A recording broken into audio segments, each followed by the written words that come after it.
Benissimo, allora prima di fare i saluti, di chiamare l'autorità a parlare, intanto sapete che questa sera parleremo di vitigni resistenti e lo faremo anche con dei tecnici, degli esperti di questo settore di rilevanza nazionale. Volevo prima leggervi, proprio per entrare nel tema della viticoltura, una poesia, dopo vi dirò di chi è. Paese di vigne e di vini. Ove il Piave fugge da gole verso più sole, lo accoglie la vite, e materna alla foce lo accompagna. Sovrana serpeggia, cavalca sui dorsi, si snoda, scende, risale, si perde sul piano a slittare, a dipingere, e con fruscio di foglie si fonde e confonde alla melodia dell'onda, che si rompe sfumando. Iberna dimentica, piange dopo le prime cure, si infiora a maggio, spandendo odorosa letizia nuova, più verde, più tralci, più oro, quando nasconde più robusto sole per segrete alchimie. Solenne, policroma, seducente nel vespro della sua giornata, e quando il sole, quansi più lesto, meno sosta in cielo, canta gioiosa la vendemmia. Acini, tanti acini, entrano nei tini con misurata cautela, per non rompere un dono che intonso deve annunciare un prodigio, liquefandosi, fremendo, sussultando, danzando per diventare vino. Ecco, questa poesia è stata scritta diversi anni fa da mio nonno, che era un enologo di Valdobbiadene, Piero Bertonna, al quale è stata dedicata la scuola di ristorazione di Valdobbiadene. Io sicuramente non ho la sua stessa passione per i vitigni, ma in questo territorio non si può non conoscere nulla dei vitigni. E questa sera cercheremo di capire anche come questo settore può guardare con speranza al futuro, perché noi sappiamo che questo territorio punta tanto sui suoi prodotti principi, il Prosecco lo sappiamo è così, DOCG, DOC, però adesso il cliente guarda anche qualcos'altro, guarda la sostenibilità, che sarà uno degli argomenti di questa sera, guarda l'impatto ambientale e sicuramente il vitigno resistente è qualcosa che lo può attrarre per farlo tornare qua. Non mi dilungo ulteriormente e adesso chiedo al presidente dell'associazione Seneda, che ha curato e organizzato assieme a Eleganza Veneta e l'amica Lionella Genovese, per la quale vi chiedo un applauso.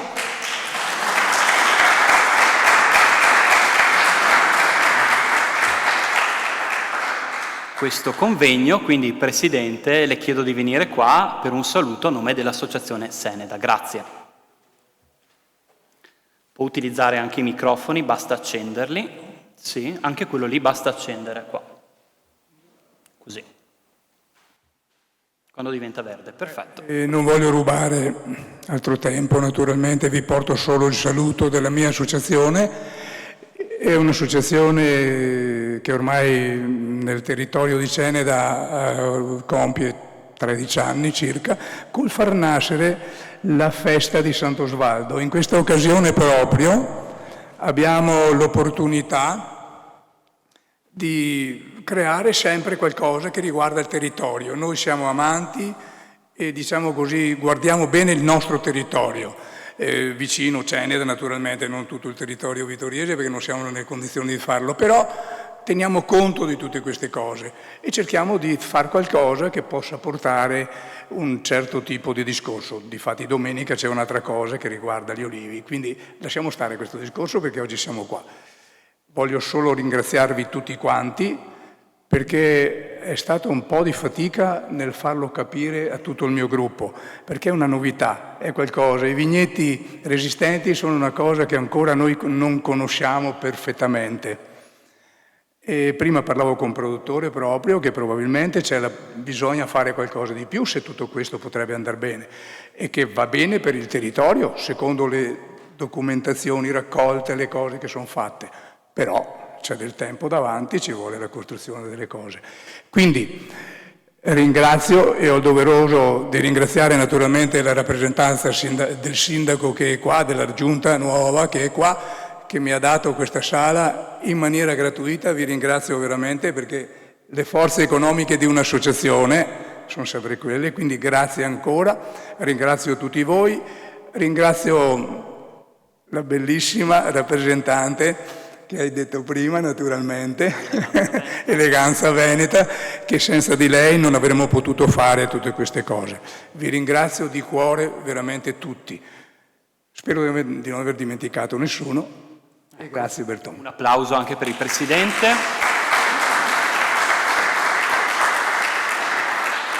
E adesso chiedo al padrone di casa, il vice sindaco Posocco, di portare un saluto a nome dell'amministrazione comunale di Vittorio Veneto. Il sindaco arriverà un po' in ritardo perché mi hanno appena detto che è diventato nonno, quindi dopo gli faremo un applauso.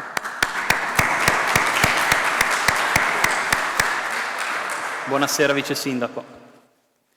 Buonasera a tutti, grazie. Come ha già detto il sindaco in arrivo, porto i saluti di tutta l'amministrazione comunale. Grazie ad Aldo Bianchi e a tutta l'associazione Zeneda per aver organizzato questo convegno con una tematica molto molto interessante, all'avanguardia, come all'avanguardia tutto il nostro territorio. Un territorio, adesso si parla tanto di sostenibilità, questo termine è sulla bocca di tutti, ma questo territorio ha cominciato a parlare di sostenibilità da tanto tempo, con i consorzi della DOCG e della DOC.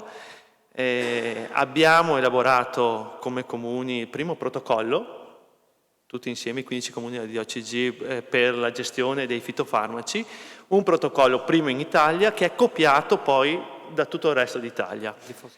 Adesso parliamo di sostenibilità, quindi produrre nel rispetto dell'ambiente e del territorio, ma già se voi camminate nei vigneti della zona trovate un cartello con un'ape e quelli sono i vigneti certificati SQNPI, che sono le certificazioni, dico io produco in modo sostenibile, produco nel rispetto del territorio. Quindi un plauso va ai consorzi, un plauso va agli agricoltori della zona che sono sempre molto più avanti degli altri. Questo tema è un tema importante, barbatelle resistenti, è un sogno se la ricerca riesce a creare il glera resistente. Ecco, ci stanno lavorando, lo so, sono bravi, già hanno creato un qualcosa, già si vede, già si sperimenta.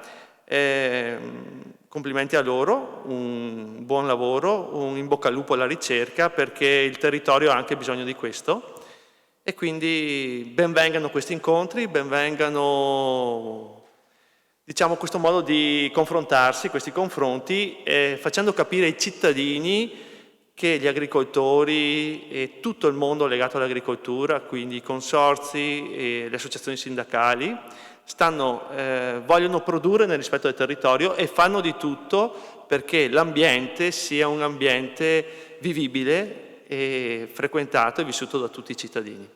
Grazie a tutti e buon convegno.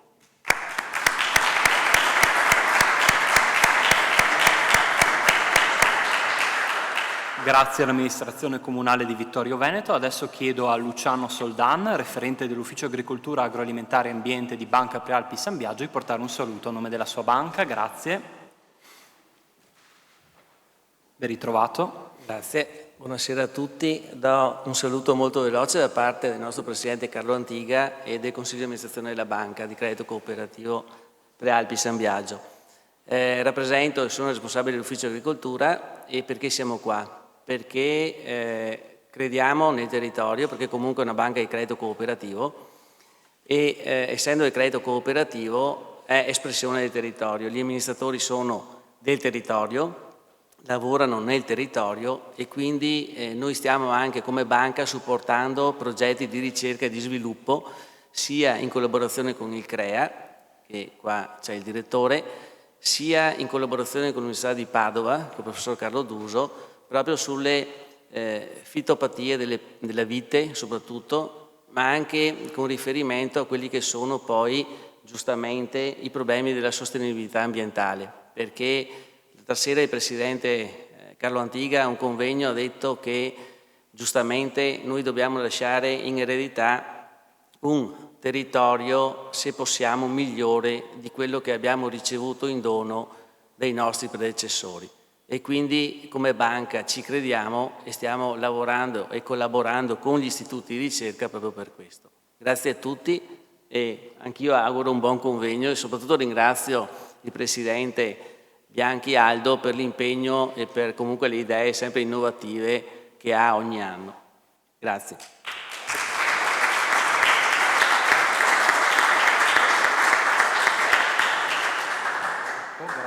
Banca Prealpi San Biagio. Adesso chiamo Gian Antonio Darè, eurodeputato, ex sindaco sicuramente di Vittorio Veneto, e io l'ho seguita in questi anni, soprattutto in questi ultimi mesi. Lei è davvero battagliero quando si parla di territorio, quando si parla di prodotto, e non le manda sicuramente a dire. Buona serata.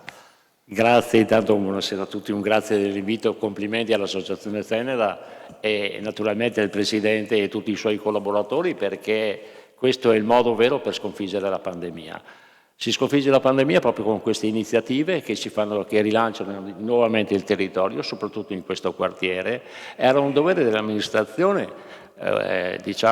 ospitare l'Associazione Tenera a Tenera in questa splendida sala che è stata ristrutturata anche un po' anche quando ero un po' sindaco, e quindi è onore e vanto di questa associazione, perché effettivamente si sta veramente rimettendo in moto la società dopo questa crisi che ha colpito tutti quanti. Un grazie naturalmente per quello che fate. Grazie dell'invito, sono qua e parlerò un po' di agricoltura, anche perché questa tematica si inserisce perfettamente in quella che è la colonna principale del programma europeo di cui io sono parlamentare, ovvero il Green Deal. Abbiamo visto che entro il 2050, per volere della Commissione, si vuole ridurre del 50% le emissioni del CO2 e quindi dell'anidride carbonica. Questo è un settore che va chiaramente nella parte industriale, ma ci saranno grossi finanziamenti anche perché si vuole intervenire nel mondo dell'agricoltura. Quindi prevedere di non usare quei fitofarmaci, tutti quei prodotti chimici, tutte quelle cose che nell'agricoltura in questo momento stanno danneggiando il territorio. C'è una sensibilità ecologica straordinaria, soprattutto la salute la salute del territorio e la salute del cittadino. Questa è l'iniziativa più importante di questo mandato dell'Unione Europea. Naturalmente abbiamo un grande collaboratore, avete un grande collaboratore, parlo con sia il personale che fa questi studi, che è Paolo De Castro, che è il Presidente di Commissione, non è del mio partito ma che io sostengo, perché insieme non ci sono divisioni, noi italiani difendiamo i nostri produttori e il nostro territorio. Perché è questo che noi dobbiamo fare, perché come voi vedete i prodotti tipici, che sono prodotti di generazioni, di applicazione sul territorio, di passione, di amore per il proprio territorio, si sono affermati nel mondo grazie a questo.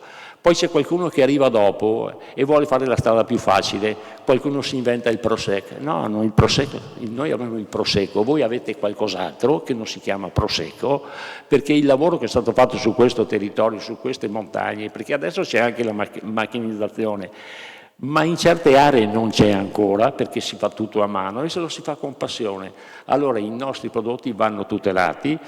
Gli italiani sono tutti assieme per difendere i nostri prodotti, perché effettivamente questo è quello che noi dobbiamo fare, quello che noi dobbiamo portare in Europa e difendere le nostre proprietà, i nostri prodotti, le nostre aziende, perché sono quelle onore e vanto del nostro territorio. Quello che io ho fatto, cercherò di fare, non le mando certamente a dire, lo faccio anche in maniera spigolosa, ma forse è meglio capirsi subito all'inizio per poi non avere dei dubbi alla fine. E quindi si va concreti, forti, decisi, soprattutto sapendo che dietro le spalle abbiamo un territorio che ci ha votato e che vuole essere difeso. E questo è il nostro lavoro che si fa in Europa. Leggo 2 appunti che riguardano questa serata. Complimenti, perché si entra veramente in un territorio in cui, io mi ricordo, il nostro sindaco, che è stato il mio assessore, Antonio Miatto, è stato il principale attore nel regolamento di polizia rurale che aveva accennato prima il vice sindaco Posocco. È stato lui che ha portato avanti, assieme agli altri sindaci, assieme agli altri assessori del territorio, perché produzione sì, economia sì, ma bisogna avere il senso anche civico e il senso del green, il senso non bisogna danneggiare il territorio non lo si deve fare, e l'incontro di questa sera sui vitigni resistenti va proprio in questa occasione, va proprio in questa direzione, quindi grazie ancora. L'agricoltura moderna, e la viticoltura in particolare, non può prescindere da un'analisi di sistema del suo collocamento in un equilibrio che prevede una stretta convivenza tra il contesto urbano, attività agricole, turismo educato e consapevole, piccola e media impresa. In questo moderno concetto di convenienza, l'agricoltura possiede numerosi strumenti per ammodernarsi, pur nel rispetto delle tradizioni, per esprimere il suo potenziale e giocare un ruolo fondamentale nel benessere del territorio. Se già in un ambiente aperto come le grandi praterie americane o asiatiche il rispetto dell'ambiente circostante è un obbligo, nel contesto nazionale, ancor più nel nostro Veneto, come sopra descritto, tutto quanto è utilizzabile dalle moderne tecnologie per favorire la protezione dell'ambiente che non va sfruttato. Tra queste tecnologie, l'utilizzo dei materiali vegetali della nuova concezione rappresenta un interessante alternativo all'uso delle varietà tradizionali. Tutto ciò però non deve spaventarsi, le ricchezze e le peculiarità dei nostri territori non sono in pericolo, anzi le moderne tecnologie genetiche consentono di ottenere materiali vegetali che rispettano le caratteristiche delle nostre migliori varietà o addirittura ne sono derivate e quindi praticamente intercambiabili. Come spiegheranno poi con maggior dettaglio i relatori che mi seguiranno, si tratta di utilizzare varietà di nuova concezione che non necessitano delle abituali cure e protezione delle varietà di vite tradizionali, bensì sono in grado di difendersi almeno in parte da sole. Non si tratta di varietà di vite immune da qualsiasi malattia, si tratta di varietà in grado di tollerare alcune delle più gravi malattie fungine, ma già questa possibilità di moderati o fortemente ridotti interventi garantiscono un grande miglioramento nella riduzione dei trattamenti dei prodotti chimici di sintesi e anche i prodotti di base di rame tollerati in un'agricoltura biologica. Al centro di questo nostro incontro di oggi, grazie all'attività di miglioramento genetico che sono state portate avanti in Europa a metà del secolo scorso, gli istituti di ricerca odierni hanno avuto a disposizione materiali vegetali migliorati nella resistenza e nelle maggiori malattie.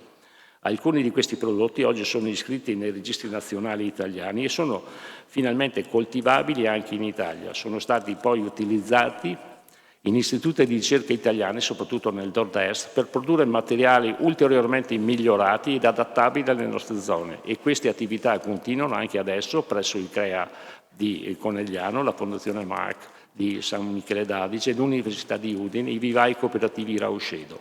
Stasera vedremo molti di questi prodotti pronti o quasi pronti o prossimi alla registrazione nel prossimo decennio. Ogni generazione ottenuta è sempre più vicina alla varietà e a noi più note, sempre più vicine alla necessità dei nostri territori e smaltire in quanto abbiamo in cultura al giorno di oggi con tanto di benessere portato ai nostri territori. Accanto a queste varietà che concentrano sempre maggiori resistenze ai patogeni fungini e sempre più assomigliano alle varietà a noi più care, aumentando anche la biodiversità presente nei nostri territori. Ulteriori nuove tecnologie saranno a breve a disposizione anche grazie alle recenti decisioni della Commissione Agricoltura, Commissione Europea. Come anticipato l'onorevole Paolo De Castro, il 29 aprile scorso le moderne biotecnologie potranno essere regolamentate in modo diverso da quei prodotti biotecnologici che conosciamo sotto il nome di OGM. Gli organismi transgenici, che sono stati oggetto di tanta discussione negli ultimi 30 anni, soprattutto in Europa, niente hanno a che fare con le nuove biotecnologie che sono attualmente in osservazione in Europa e nel mondo. Queste nuove biotecnologie moderne ed ecosostenibili, nel caso della Comunità Europea e nella sua indagine, concluderà che sono effettivamente prodotti diversi e distinguibili radicalmente dagli OGM tradizionali. Potranno offrire nuove prospettive anche alle varietà ultimamente coltivate, infatti intervenendo direttamente sul materiale genetico della singola varietà sarà possibile ottenere cloni della stessa varietà, né più né meno che quelli identificati nei campi sperimentali dagli esperti del settore vivaistico. Le biotecnologie moderne ed ecosostenibili rappresentano il fronte più innovativo nel panorama della produzione di varietà resistenti e le difficoltà tecniche per ottenerle saranno superate con l'impegno dei ricercatori. Alcuni dettagli verranno oggi descritti, ma le prospettive di avere una varietà che potranno ridurre largamente l'uso dei prodotti necessari al contenimento delle malattie oggi sono una realtà concreta. Poi concludo, ricordo che l'Unione Europea addirittura ha detto che nel 2027 il 25% delle produzioni agricole dovrebbero essere bio. Ho già fatto un esposto e ho già fatto un intervento in Parlamento che questa data del 2027 non sarà e non sarà possibile rispettare perché ci sono delle tecnologie in fase di studio e quindi chiedere di fare il 25% della produzione bio vuol dire attanagliare i nostri produttori e quindi si fa sì, green sicuramente sì, rispetto dell'ambiente, ma tempi e modi anche per la costruzione delle tecnologie per poterlo fare. Vogliamo arrivare al 25%? Certamente sì, ma bisogna avere la capacità e soprattutto gli strumenti per poterlo fare. Grazie ancora, complimenti ancora all'Associazione Ceneda.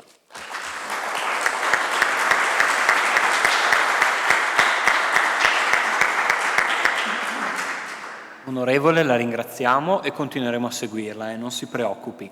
Adesso chiedo ai primi 3 relatori di venire qui vicino a me, quindi Riccardo Velasco, direttore CREAVE, il suo intervento parlerà dei resistenti, lo stato dell'arte, Alexander Morandel, Wine Plant e presidente Piwi International, l'intervento l'adattamento ai suoli, e Marzio Zanin, Vitis Faber, tutti i fattori della resistenza. Quindi andremo più sul campo. Prego, si avvicini pure.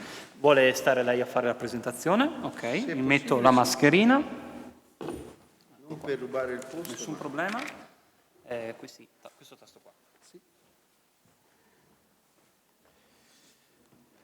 Bene, l'aspetto che mi fa enormemente piacere è avere l'opportunità in pubblico, finalmente, non all'interno di campi sperimentali o di laboratori, di affrontare un tema che è, come è stato preannunciato da tutti gli speaker che mi hanno preceduto, un tema estremamente importante, ma che va affrontato in maniera omogenea e soprattutto da tanti punti di vista.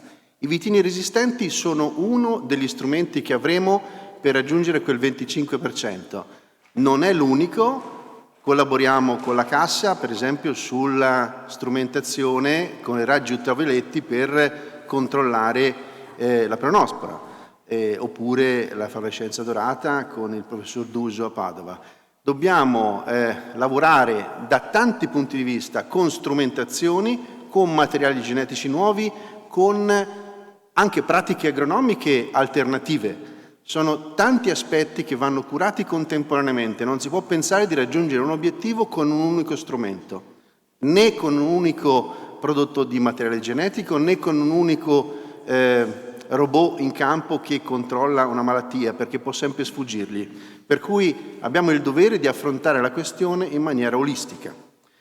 Per quanto riguarda l'aspetto, appunto, come è stato ben elencato finora, il problema di non perdere la produzione, perché è vero, parliamo di sostenibilità, il vice sindaco sottolineava una cosa estremamente importante, la sostenibilità, soprattutto su questo territorio dove, diciamo, il contrasto tra la sensibilità della popolazione e la ricchezza prodotta da una grande fortuna che si chiama Prosecco è ovviamente un qualcosa che va preservato e non vissuto con angoscia. E inevitabilmente però una produttività importante porta anche delle problematiche che vanno affrontate e risolte. Il problema del fatto che l'uva piaccia anche ai funghi oltre che a noi è qualcosa di inevitabile. La natura è uguale per tutti, non è che noi abbiamo maggiori diritti dei funghi, però abbiamo il diritto di farci un buon vino e quindi abbiamo il diritto-dovere di difenderla. In questo modo abbiamo, diciamo, da una parte una nuova sensibilità appunto non soltanto europea, ma insomma molto profonda anche sul territorio locale, e dobbiamo, come dicevo, affrontare in maniera olistica, in maniera completa, come risolvere il problema spacchettandolo, prendendolo uno a uno con tutte le strumentazioni che possiamo avere a disposizione. Abbiamo strumenti genetici che sono dovuti al fatto che oggi come oggi abbiamo letto 15 anni fa il genoma della vite, abbiamo letto la sua composizione del DNA, così come oggi si dice della variante Delta che è stata scoperta risequenziando il virus. È chiaro, il virus ha un genoma piccolissimo, rispetto alla vite è 10.000 volte più piccolo. Sequenziare il genoma della vite è stato un lavoraccio e sequenziare tante varietà di vite ovviamente è tuttora un lavoraccio, perché è 500 milioni di basi contro i 50.000 basi che è quello del virus. Quindi vi potete immaginare risequenziare la vite e sequenziare tutti i vitigni esistenti, che tipo di lavoro sia. Tuttavia, quello che emerge chiaramente nella vitis vinifera è che non sono presenti geni di resistenza, oppure non sono stati sfruttati dalla pianta, la quale non è cresciuta insieme ai funghi che sono provenuti a metà dell'Ottocento dalle Americhe, come le viti americane o asiatiche che hanno convissuto con questi funghi e quindi hanno stimolato geni di resistenza intrinseci all'interno del loro genoma, all'interno le difese già presenti, le hanno stimolate e hanno sviluppato dei sistemi di resistenza biologici, chimici, fisici, meccanici, che la vitis vinifera, non convivendo per milioni di anni o anche soltanto decine di migliaia di anni, ma soltanto da 150 anni con questi patogeni, non ha sviluppato. Quindi dobbiamo cercare all'interno di questi vitigni americani e asiatici i geni di resistenza e capire i meccanismi che li hanno portati a sviluppare queste resistenze genetiche e vedere se ci sono anche nella vite che coltiviamo e stimolarli, o al limite inserirli polline su fiore, come l'ape del disegnino della SPQNI, che di fatto non fa altro che portare parte del DNA della pianta padre sulla pianta madre e ottenere dei figli resistenti, quelli ovviamente che ereditano le resistenze. Quando abbiamo sequenziato il genoma abbiamo visto anche che spesso e volentieri sono piccolissime differenze che fanno quello che poi noi visivamente vediamo o chimicamente apprezziamo, come gli aromi o come polifenoli o altri aspetti, dovuti a piccolissime differenze. E se riusciamo a individuare queste piccolissime differenze, possiamo da un certo punto di vista agire su queste piccole differenze anche nelle piante che andiamo a selezionare da incrocio. E quello che siamo riusciti a fare con una relativa facilità non è tanto individuare tutti i geni e conoscere tutte le attività. Il genoma umano è stato sequenziato nel 2000. Ad oggi conosciamo l'8% della funzione dei geni del genoma umano. Quindi potete capire che ci vogliono decine e decine di anni per capire gene per gene singolarmente. Però quello che siamo riusciti a fare, è stato individuare all'interno dei 19 cromosomi della vite le regioni che contengono più geni, ma tra questi geni, sono alcune decine, c'è quello che porta alla resistenza a alcuni patogeni.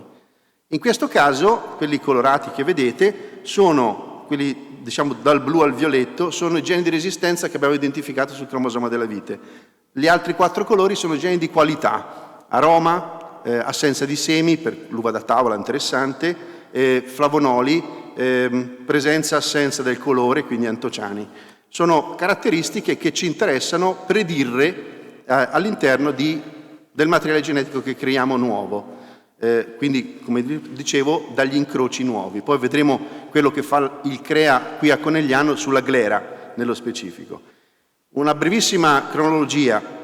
Nel secolo XIX, più nel XX secolo, all'inizio del Novecento, quando si sono identificate le malattie e si è capito da dove venivano e quali piante invece resistevano a queste malattie, si è cominciato a fare incroci tra questi materiali genetici americani soprattutto e asiatici con la vitis vinifera per creare dei figli che avessero delle resistenze. Sono i famosi ibridi produttori diretti, quelli che forse i nostri nonni si ricorderanno, che contenevano anche metanolo, contenevano il carattere foxy, il carattere di fragolino, e tutte caratteristiche negative per il vino. Infatti nel 1972 l'Italia e la Francia hanno proibito la coltivazione degli ibridi.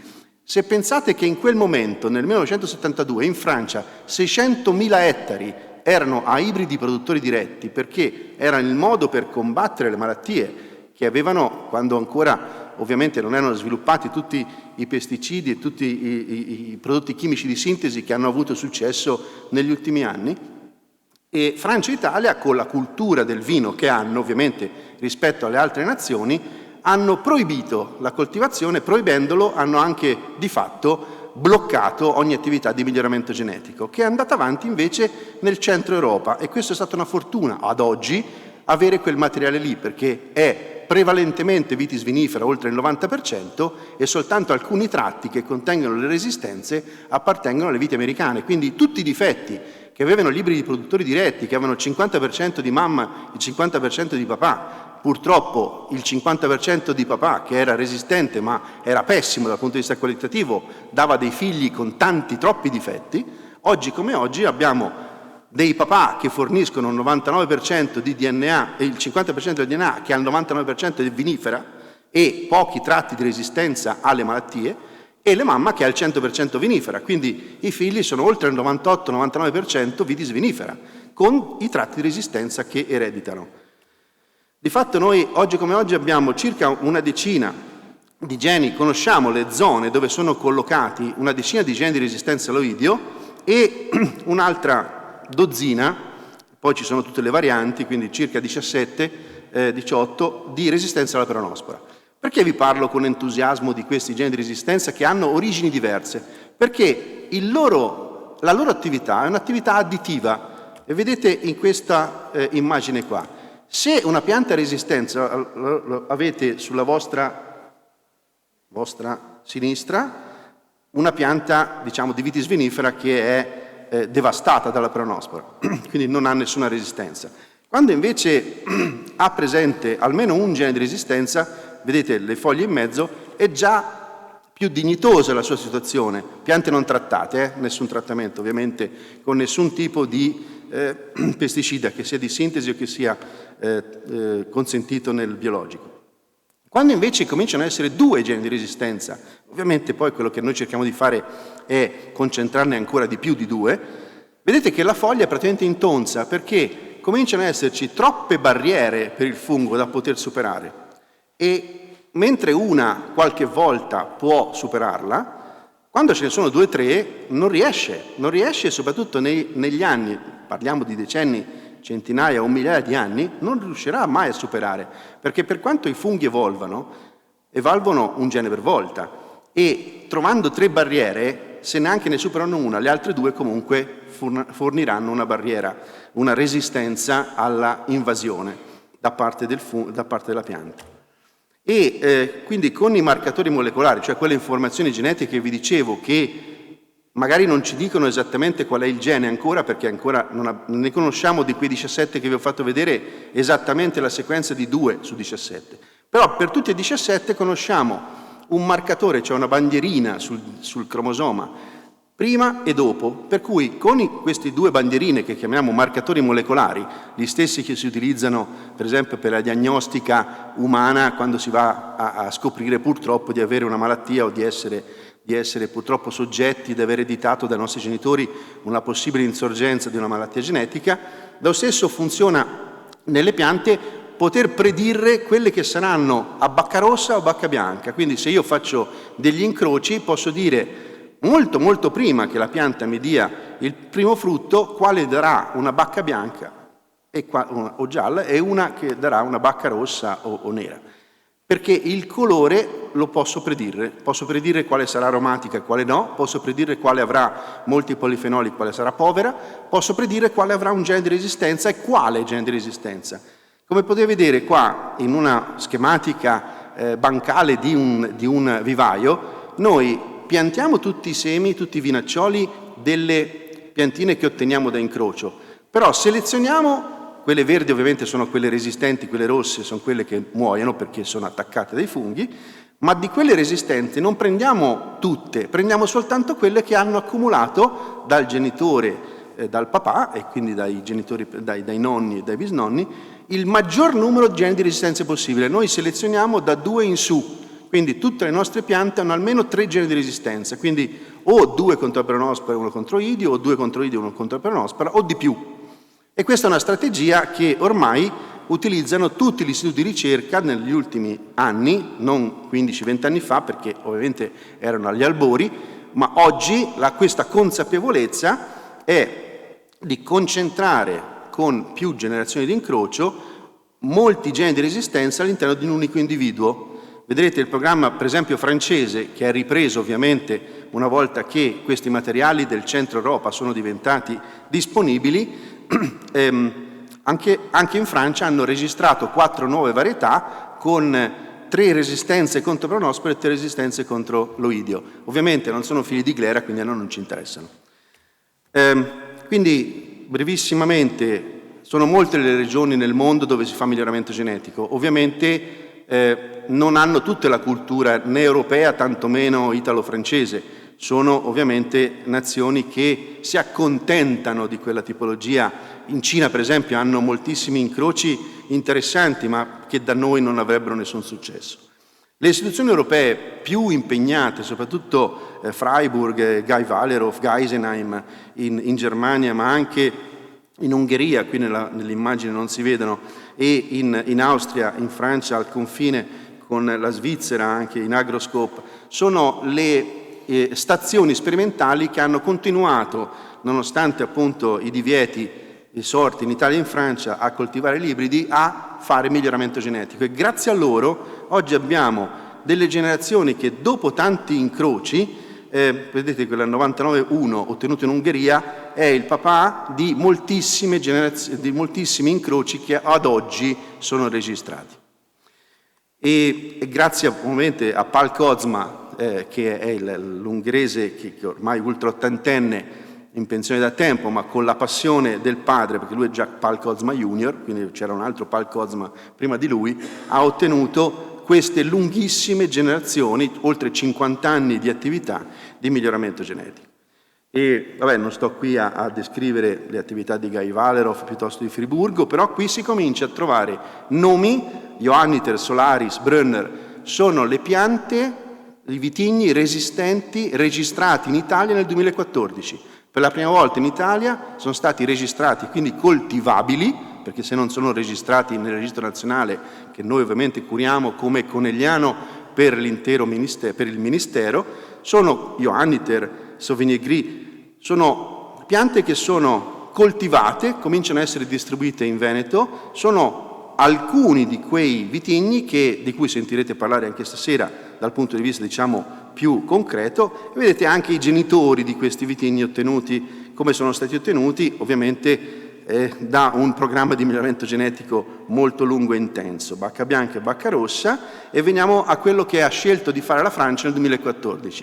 Nel 2014 la Francia che cosa ha fatto? Ha detto: ok, a me interessa avere, è un po' quello che sta facendo il CREA adesso, a me interessa avere dei vitigni che siano tipici delle singole regioni, e quindi insieme ai produttori delle singole regioni, grandi consorzi piuttosto che grandi produttori, hanno scelto i vitigni autoctoni che gli interessavano, e su quei vitigni autoctoni, quindi non qualsiasi vitigno tedesco proveniente dal centro della Germania o dall'Ungheria, ma vitigni autoctoni francesi, hanno portato il polline resistente di quei genitori del centro Europa, che sono i donatori delle resistenze. E con programmi, come potete vedere, che hanno lungo respiro, perché prima di arrivare a concentrare 3-4 geni di resistenza per ogni patogeno all'interno di un singolo individuo, sono necessari ogni volta un passaggio, un incrocio per una donazione, hanno ad oggi ottenuto dei vitigni resistenti con 3 geni di resistenza a peronospora e 3 contro resistenza all'oidio. Sono due bacche rosse, 2 bacca rossa e 2 bacca bianca. Interessanti, sì, abbastanza, però continuano a importare vitigni ottenuti da Udine e da Rochedo, per cui vuol dire che tanto soddisfatti ancora non sono nemmeno loro. E E come vi dicevo, appunto, sono nel panel alto, quello che contiene, come vedete, rosso e azzurro, sono il numero di geni di resistenza. 4DM sta per Downy mildew, che è appunto la pronospa, e il powdery mildew, che è l'oidio, e sono 3 e 4 geni di resistenza. Il miglioramento genetico in Italia, ovviamente partiamo dai nostri territori. Noi abbiamo cominciato, ancora alcuni dei miei predecessori, a fare qualche incrocio. Ovviamente quando si parla di questa attività dobbiamo andare sui grandi numeri o grandissimi numeri, perché è ovvio che per riuscire a ottenere qualcosa di veramente eccezionale devo partire da decine di migliaia di individui. Quindi noi, quando sono arrivato io a Conegliano nel 2017, avevamo un paio di centinaia di piante ottenute da incrocio, raboso e glera come madre, e polline di diversi donatori di resistenza, e abbiamo cominciato a mettere a dimora queste piante, e queste piante che l'anno scorso abbiamo appunto incontrato anche l'interesse e favori ovviamente dei grandi consorzi, che appunto qui ringrazio il Presidente Zanetti dell'attenzione che sempre ci pongono al nostro lavoro. Abbiamo cominciato ovviamente, cerco di andare rapidamente sui numeri, visto che appunto il tempo corre, rapidamente sui numeri per dirvi che nel 2020, l'anno scorso, abbiamo raggiunto l'obiettivo di 15.000 semenzali, quindi abbiamo raggiunto il numero attuale di 12.000 figli di glera con più di 3 resistenze in campo a Susegana prevalentemente, e con un momento critico nel 2019. Sapete, noi gli incroci li facciamo in maggio, e il maggio del 19 è stato devastante, ha piovuto tutti i giorni e quindi abbiamo perso molto del materiale, perché ovviamente si ottengono semi portando polline su fiore, ma se il sacchetto ti si bagna e rimane bagnato per un bel po', finisci per raccogliere funghi più che vinaccioli. E con questi numeri, dicevo, le piante da questi numeri che vedete appunto come previsioni, come piante resistenti con almeno una resistenza, noi abbiamo ottenuto e screenato con questi metodi molecolari ovviamente rapidi, analisi del DNA, i 12.000 semenzali, di cui oggi questi qui sono quelli che cominciano a produrre uva. Nel 17 200 selezioni, come dicevo, messe a dimora, poi dal 18 in poi abbiamo ottenuto ulteriori semenzali. Nel 2021 abbiamo ottenuto i 15.000, da cui 7.000 andranno in campo, che sommati a questi raggiungono i 12.000 che verranno selezionati. E tanto per parlare di qualcosa di concreto, questi sono i primi 8 figli di glera che lo scorso anno hanno passato, diciamo, la prima selezione, il primo forte, robusto screening, la prima robusta selezione. Voi potete vedere, qualcuno di loro assomiglia un pochino di più, qualcuno un pochino di meno, anche come grappolo, alla glera, ma confrontati con la glera cominciano a esserci dei profili, qui ci limitiamo ovviamente al pH e all'acidità, che come vedete sulla vostra sinistra c'è rappresentata la glera sia acidità che pH, almeno un figlio su 8 è molto rispondente alla madre. E è un incrocio con la glera e il Solaris. Tuttavia, come vi dicevo, sono 8 vitigni che sono usciti fuori dai primi 200 che sono stati messi a dimora nel 17, che hanno dato l'uva nel 20.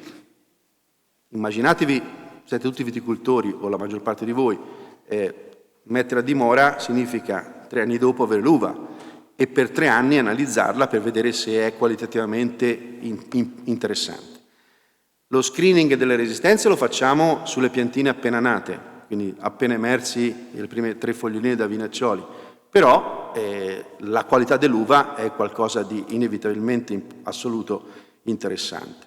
E qui poi ho lasciato una panoramica invece di quelli che sono i vitigni resistenti registrati nel 2014 dalla Liga di Udine e i vivai cooperativi Roscedo, 5 a Bacca Bianca e 5 a Bacca Rossa, che sono appunto quelli che cominciate a trovare anche in bottiglia su qualche scaffale, e diversi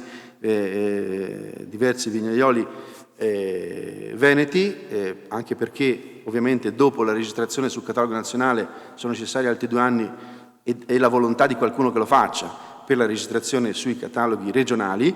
Questi sono gli areali dove possono essere coltivati, per esempio Solaris e Soreli, che sono 2 prodotti appunto di vivai cooperativi Roscedo con Liga di Udine, e San Michele all'Adige insieme in contemporanea a Udine lo scorso anno, quindi 2020, ha registrato i primi suoi 4 vitigni resistenti. Anche qua sono 2 a Bacca Bianca e 2 a Bacca Rossa, che sono figli di Merzling, che è un Freiburg, un vitigno appunto ottenuto in Germania, con Teroldeg, ovviamente per l'interesse sempre sul discorso degli autoctoni che c'è in Trentino, così come noi con la Glera qua in Veneto. E è finito, sono semplicemente le piante che, come dicevo, quando ho portato la chiavetta, le lascio disponibili, sono disponibili appunto anche da parte di Roscedo, che sono state appunto consegnate con alcune delle caratteristiche dei profili, sono i loro migliori risultati. Questi sono tutti figli di Pinot e resistenti. Bene. Un applauso davvero per questo documentatissimo intervento.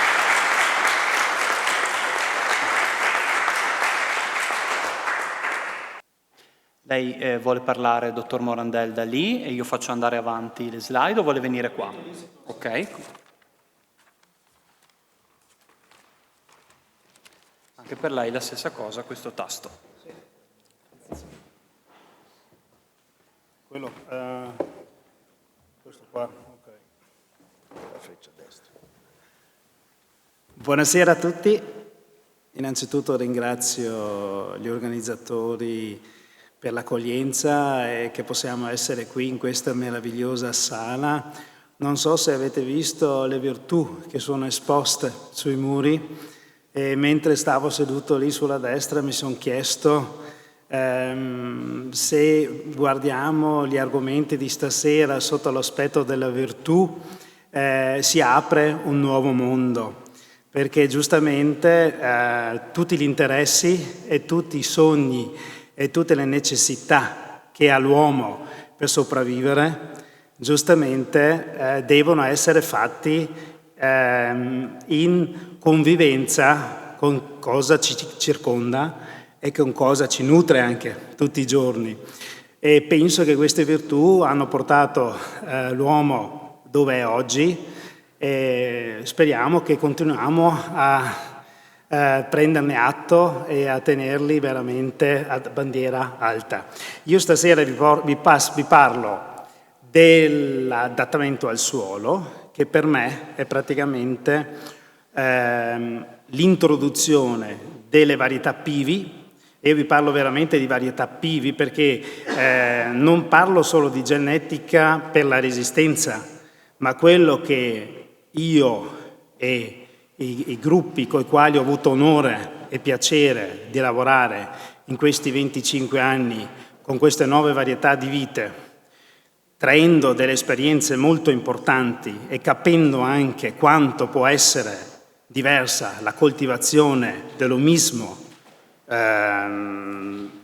individuo, parlo della stessa dell'omisma varietà sullo stesso portainnesto, ma portato anche nel comune uguale, ma in diversi siti, su terreni differenti, dato in mano, in conduzione a dei gestionari differenti, a dei protocolli differenti, possono venire fuori, e stasera lo vedremo anche o lo potremmo anche sentire assaggiando i vini, che vengono veramente fuori delle cose particolari per ogni sito, per ogni situazione, per ogni azienda. Anche questo è una virtù di queste nuove varietà, che ci danno veramente la possibilità non di fare solo un prodotto unilaterale, uniforme, che dopo è quello, ma ci danno un prodotto veramente da gestire sia in campagna che in cantina, che dopo anche nella confezione, nell'introduzione. Ci sono le maturazioni che sono importanti, ci sono le impostazioni in potatura, che dopo ci parlerà molto di più Marcio Zanin, che è esperto in questa materia qua, e io per quello ho l'onore di parlarvi di questa cosa. Prima di entrare nell'argomento vorrei solo fare un piccolo cenno su PIV International. Perché?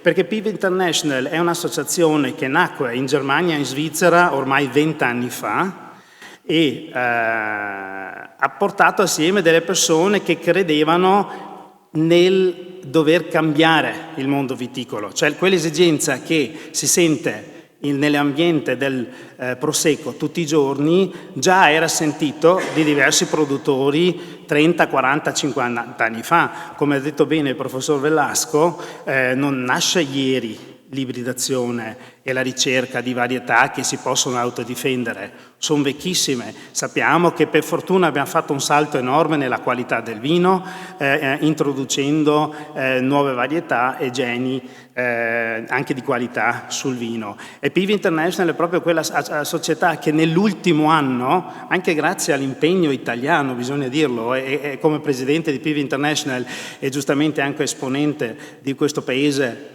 del vino che si chiama Italia, sono molto fiero che anno per anno aumenta proprio questa partecipazione dei coltivatori italiani, degli amici italiani, perché abbiamo anche soci nel mondo dei sommelier, perché giustamente è importante introdurre questo prodotto dopo anche nella gastronomia, far capire alla gente. E posso dire che in Germania sono nati 2 progetti proprio con varietà PIV, che dove loro li chiamano Pioneer Wine. Okay? Hanno preso praticamente questa sigla PIV, che alla fin fine sarebbe nient'altro che un'abbreviazione del detto in tedesco resistente alle malattie fungine, che loro praticamente adesso lo stanno utilizzando, giocando un po' queste cose qua per far conoscere al mondo del consumente il vino di queste nuove varietà.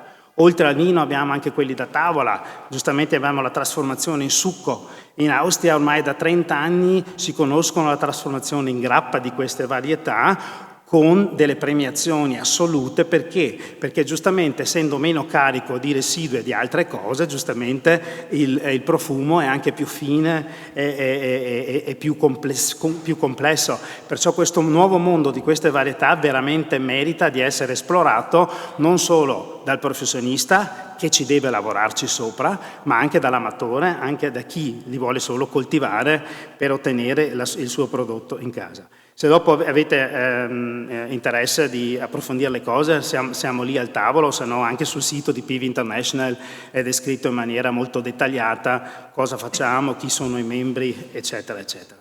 Ok, un breve passaggio sui Novitis. I Novitis praticamente è uno dei pochi costitutori privati che ha cominciato già negli anni 90 in Austria a fare delle ibridazioni. Io sono fiero di essere socio anche di questa iniziativa qua. Noi ci siamo dati giustamente l'obiettivo di lavorare un po' con le varietà che sono di interesse altoatesino e perciò abbiamo anche lì degli ottimi risultati, e sottolineo solo quanto è importante tutto il lavoro che ha descritto prima anche il professor Velasco. Voi l'avete già visto prima, questo praticamente è l'albero genealogico di una varietà veramente PIV, nuova, che voi conoscete forse anche, che è il Bronner, che praticamente nasce su in cima e arriva giù in fondo, accumulando sempre più sangue di quello buono e interessante. Okay. Entriamo nel merito. Cosa vogliamo? Noi vogliamo belle uve e vogliamo un buon vino. La viticoltura non cambia con queste varietà, vuol dire che ci vuole comunque l'atteggiamento dell'uomo, ci vuole comunque la conoscenza di cosa vado a piantare, vuol dire porta innesto, vuol dire il tipo di terreno. Devo anche sapere cosa voglio fare con l'uva. Io la prima domanda che faccio sempre è se uno fa un impianto nuovo, ma a cosa è destinata l'uva, perché giustamente ci sono delle uve, come sulle varietà tradizionali, dove ci sono più cloni, ci sono cloni, che ci danno un'attitudine differente. Se uno vuole fare spumante, se vuole fare il doppio utilizzo, se vuole fare la bottiglia millesimata, effettivamente abbiamo visto che anche con queste varietà c'è la possibilità di arrivare prima al traguardo se si utilizza questa varietà al posto dell'altra, ok? Perciò tutto il lavoro che per esempio ha fatto Veneto Agricoltura, facendo dei campi sperimentali sia nel Pramaggiore che nel Bellunese, per dopo avere le corrispondenze, i campi sperimentali qui a Conegliano, tutto il lavoro di privato, signore e signori, dobbiamo veramente onorare chi anche a tempo perso, a soldi buttati via, con esperienze anche negative, ha piantato queste varietà per dopo estirpare ettari, ok? Ma grazie a quelle cose lì noi oggi possiamo dire, capire cosa funziona e non funziona, e possiamo andare avanti anche nelle sperimentazioni successive e nell'introduzione in regioni dove non sono ancora autorizzate delle varietà che effettivamente sono importanti, ok? Intervento sul suolo, chi è nel settore lo sa meglio di me come deve intervenire, ogni suolo ha la sua necessità di essere lavorato, dopo secondo la gestione, se si vuole fare irrigazione o non irrigazione, se il terreno è abbastanza buono anche senza doverlo irrigare, tutte queste cose qua, se serve l'irrigazione per dopo avere una sicurezza in fase di maturazione, di rinfrescare il terreno, cioè praticamente tutte queste cose tecniche, tutti questi studi tecnici che valgono anche per la viticoltura tradizionale, se vogliamo dire così, vale anche per queste nuove varietà Pivi e anche per tutti le successive varietà che saranno iscritte. Scelta del portainnesto, io lo dico sempre, va bene avere due portainesti in casa, ma non dimentichiamo gli altri 20 che sono a disposizione, che vennero utilizzati anche storicamente dai coltivatori.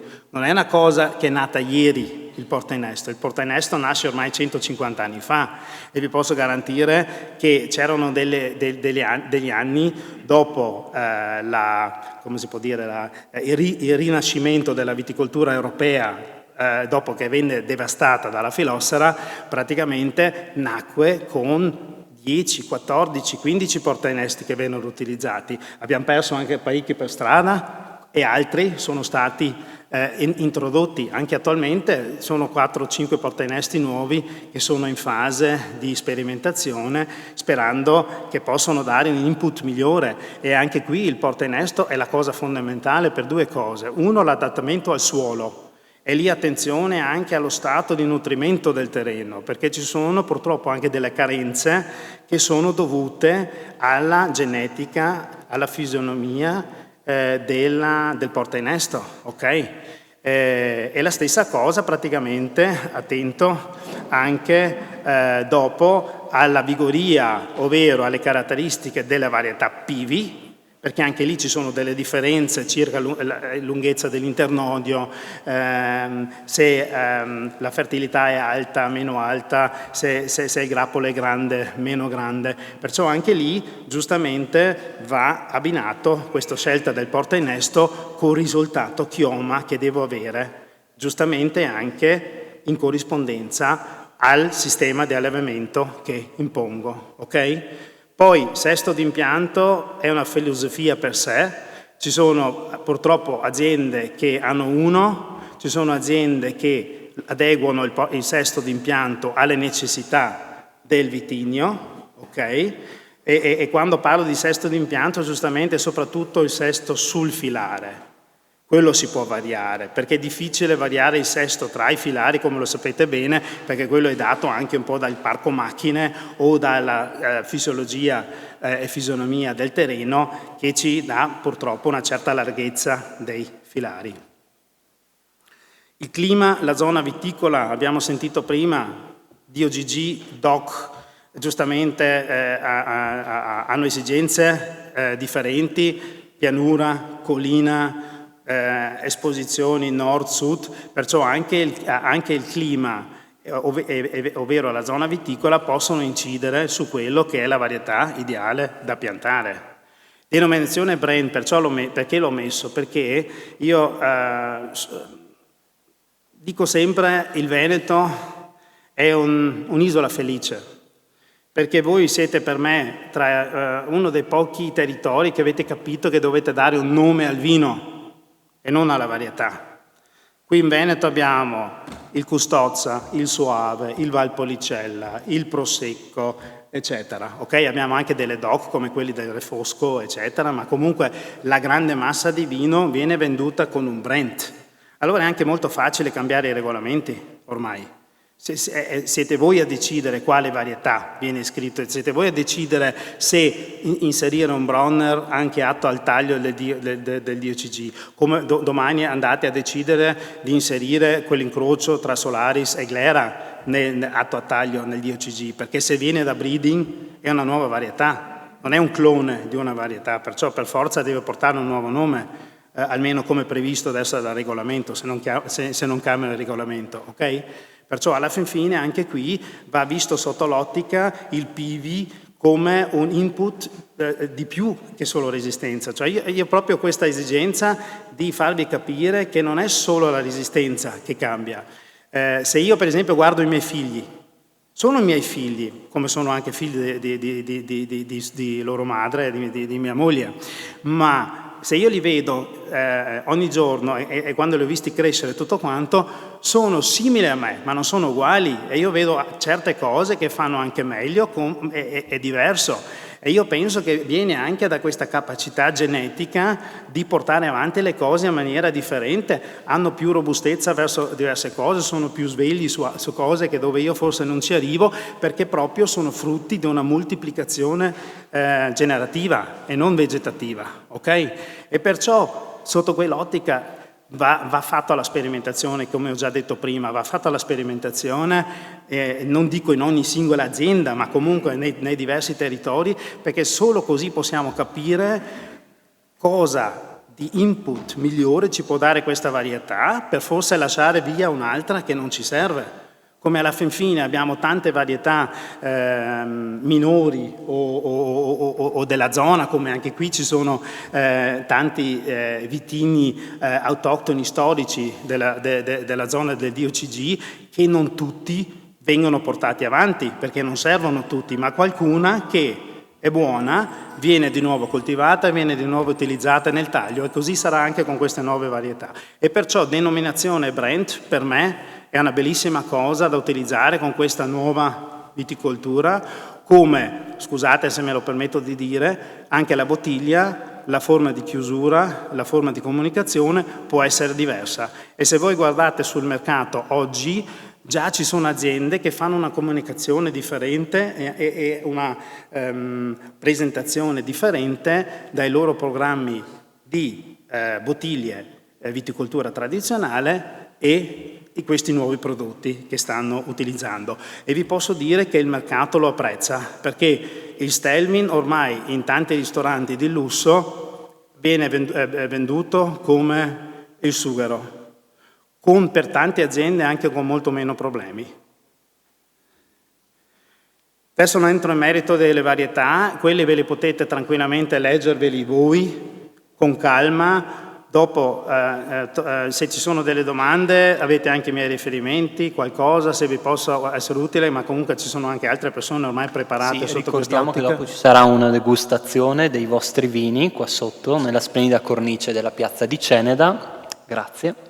Grazie. E per quello le varietà non le elenco. Io giustamente qua ho messo le varietà che noi abbiamo sperimentate in tanti siti, che sono quelli di origine tedesco, sia dell'Austria che dell'Istituto di Friburgo, e in più abbiamo anche sperimentato delle varietà negli ultimi 15 anni che adesso pian piano verranno iscritti. Per esempio questa varietà qui che porta la sigla 29.3, che è un figlio di Pinot Nero con resistenti, fatto anche dalla persona già menzionata prima, professor Cosma Pál Junior a Pécs in Ungheria, in Sud Ungheria.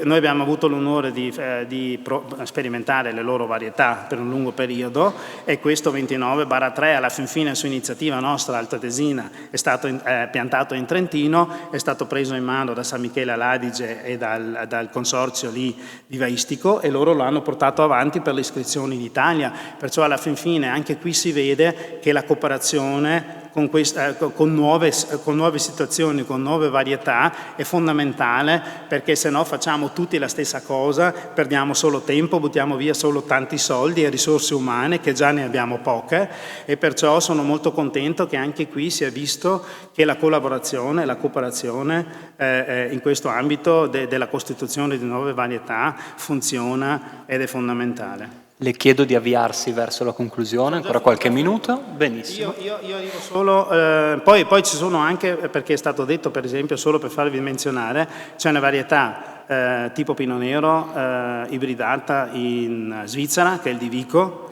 e c'è anche la Bianca, la Divona, anche queste sono molto interessanti, solo per farvi capire un po' di cultura, un po' di panoramica di quello che c'è.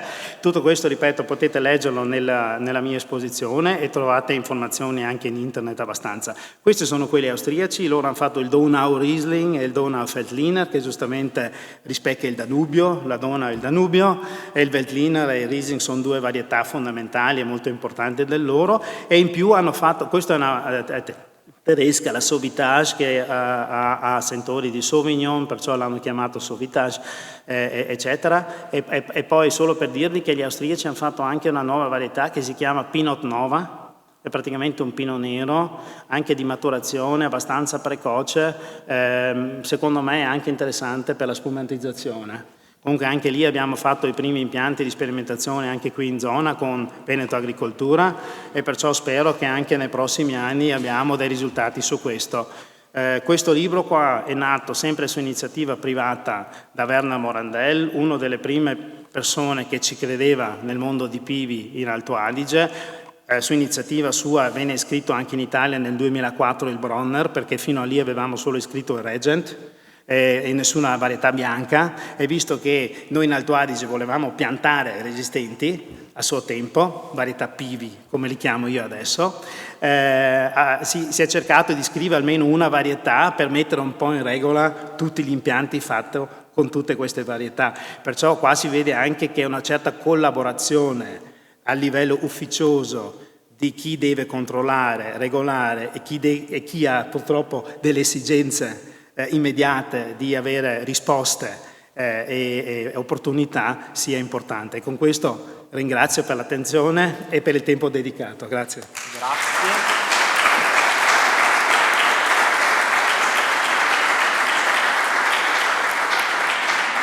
Ringrazio Alexander Morandell, Wine Plant, presidente Piwi International. Allora adesso è l'intervento di Marzio Zanin per Vitis Faber. Le chiedo di spiegare la sua realtà mentre io preparo le slide. Grazie. Buonasera. Innanzitutto sentite i ringraziamenti all'amministrazione a Vittorio Veneto. Io ero stato qui per una mini conferenza sulle varietà resistenti. 5 anni fa eravamo in 8, quindi vuol dire che qualcosa si sta muovendo. Io tra l'altro mi occupo di varietà resistenti ormai da quasi 10 anni. Ringrazio appunto tutta l'organizzazione, perché condividere anche personalmente queste cose porta sempre delle novità. Io ad esempio avevo in mente delle cose, adesso ve ne dirò delle altre che mi sono venute in mente anche ascoltando gli altri relatori e gli altri interventi. Ma prima di tutto, come diceva il vice sindaco Posocco, se non sbaglio, abbiamo molti toccato il tema della sostenibilità, la sostenibilità sul paesaggio, il rispetto. Però io dico, il paesaggio è fatto da chi agisce sul paesaggio. Il primo attore sul paesaggio è l'agricoltore, e fra gli agricoltori il primis è il viticoltore, perché la bellezza dei paesaggi è data in primis, non me ne vogliano gli altri agricoltori. Quindi il rispetto al paesaggio è il rispetto del vigneto, e il rispetto del vigneto da dove parte? Da una pianta che forse dopo 15 anni è malata e l'hai spianto prima dei 20. Io ho cominciato a occuparmi di questo oltre 10 anni fa, ho concluso il mio iter professionale con un master in Università di Bordeaux 2 anni fa, dove queste cose vengono approcciate in maniera molto diretta e con un'ottica molto più complessa di quella che si possa immaginare. Tra l'altro una parte dei docenti era italiana, e questo tipo di approccio va preso su una prospettiva molto più ampia. Il dottor Velasco diceva anche prima, un altro aspetto fondamentale è una caratteristica olistica di comprensione del vigneto. Olistica significa comprendere nell'olistico anche l'attività umana, e vi posso garantire che ad oggi c'è un campo di sperimentazione a un livello tecnico molto alto, mentre c'è un grosso gap da recuperare per poi trasferire queste migliorie in maniera efficace ed efficiente in vigneto. Dico questo anche in maniera un po' provocatoria, perché conoscendo le varietà resistenti da molti anni, sono conscio che questa è una grandissima possibilità per il settore viticolo di fare un passo avanti, quindi di non dimenticare sicuramente la tradizione, il territorio, ma anche di avere la possibilità, visto che stiamo parlando di sperimentazione ad altissimo livello, di varietà nuove, anche di andare su dei gradini diversi, in cui un vigneto non deve essere improvvisato, deve essere programmato, in cui c'è la possibilità di spaziare verso nuove forme di allevamento, perché posso fare un guio doppio, un cordone modulare, tutto declinato su queste varietà. L'obiettivo finale, se è la preservazione, come l'intervento prima mi scusi, mi sfugge il nome all'eurodeputato, l'obiettivo Zanantonio Dara, mi scusi, di ridurre anche la CO2, quindi l'impatto ambientale, il tutto deve essere inserito in un organismo vigneto che va, a mio modo di pensare, ripensato, rinnovato, e questo non escludendo quella che è l'attività umana in vigneto. Non esistono viti resistenti all'imperizia umana, quindi una volta portato questo fiore di ricerca scientifica all'interno del vigneto, anche lì la storia deve ancora cominciare, perché un vigneto va piantato, formato, allevato su un orizzonte temporale che a mio modo deve cambiare più verso i 30, 40, 50, 60 anni. Credo che oggi qui ci siano dei produttori e quindi non questo per un aspetto meramente anche così romantico o di preservazione storica, ma anche per un discorso gestionale. Se io ammortizzo un vigneto in 15 anni o in 30, in 40, a livello di gestione io mi occupo anche di questo, essendo di derivazione comunque gestionale. Anche se mi sono innamorato di questo lavoro, i fattori sono molti e l'origine di questo è l'integrazione fra le possibilità che io ho, e oggi le resistenti, vi ripeto, ampliano questo ventaglio tantissimo, il mio obiettivo e la capacità tecnica che metto nel fare. Perché certo andare in vigneto, io mi occupo anche di potatura, potare è semplicissimo, ma la capacità di di lavorare in maniera più o meno complessa dipende dal mio obiettivo. Quanto più alto è il mio obiettivo, tanto più avrò delle variabili. Se devo prepararmi la libreria per casa è una cosa abbastanza semplice, se devo fare un mobile su misura in una certa maniera ho bisogno di altre competenze. Non mi dilungo oltre. Quindi le pivi le considero una realtà oggi, perché già oggi non abbiamo spiegato, come facevo nelle prime mie conferenze, cosa sono le resistenti. Penso che per alzata di mano tutti ormai abbiamo un'idea di cosa sono. Per me è una realtà ancora in divenire, porta grandissimi aspetti di innovazione in vigneto. La domanda è: siamo pronti ad un nuovo concetto di viticoltura? Perché il percorso che mi ha portato alle varietà resistenti, per forza, e non solo, anche alla mia attività, è stato di mettere in discussione alcuni aspetti della viticoltura. Mettere in discussione sempre con prove e verifiche in campo, avendo chiaro un obiettivo che è quello di preservare la pianta della vite. Se parliamo di sostenibilità, il primo punto fermo deve essere di sostenere la vite della pianta, la vita della pianta. Quindi questa slide la salto di pie pari. Innanzitutto, se ci facciamo la domanda qual è l'obiettivo di un vigneto, normalmente si risponde è produrre uva. Certo, questo di primo acchito è la cosa più semplice. E comunque integrare l'attività agricola, perché non dimentichiamoci che nelle nostre zone è fortemente evocata la viticoltura. Già solo 30, 40, 50 anni fa i filari dei vigneti avevano un certo sesto di impianto, oltre che per i macchinari, perché nel mezzo si produceva il foraggio per gli animali, quindi c'era già un concetto di integrazione con un'altra forma di agricoltura, non ci siamo inventati niente. Possiamo alzare ancora un po' l'asticella. In ambito pratico, di cosa mi devo preoccupare? Di modificare l'ambiente con il miglior rapporto costi-benefici. Se devo fare un vigneto in una posizione molto sconveniente, il costo di realizzare questo vigneto, perché ci devo passare col trattore X volte, potrebbe arrivare a un limite che va a inficiare il mio progetto, mi costa troppo, non lo faccio. Ambito pratico, modificare l'ambiente, scusate, l'ho appena detto, produrre reddito, ci siamo, perché è una delle voci principali, ma possiamo ancora ampliare, perché ad oggi le PV sono molto riconosciute ormai e anche accettate, perché portano una componente di nuovi argomenti che vanno dall'ambito ecologico, l'abbiamo già eviscerato, quindi rispetto paesaggistico, la razionalizzazione delle risorse naturali, che non è solo il minor spreco, la riduzione della CO2 o il minor utilizzo di carburanti, parliamo anche di suolo, acqua e aria, perché no? E alla fine vedremo le PV come si interagiscono su tutti questi aspetti.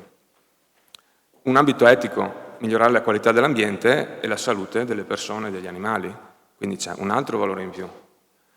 Eppure, in conclusione, l'ambito gestionale, una produzione programmata, efficiente e con la massima resa. Quindi all'interno del vigneto, partendo dalla produzione dell'uva, dipende quale obiettivo io voglio raggiungere, possono raggiungere numerosi tasselli. La domanda è: qual è il contributo, la possibilità che possono dare oggi le varietà resistenti a questo? Sintetizzando tutto quello che ho detto finora, il vigneto non è altro che un organismo che deve essere in equilibrio fra fattori ambientali, i patogeni, che sono quelli che vanno a indebolire o addirittura a erodere la capacità di reddito del mio vigneto, e il lavoro dell'uomo principalmente.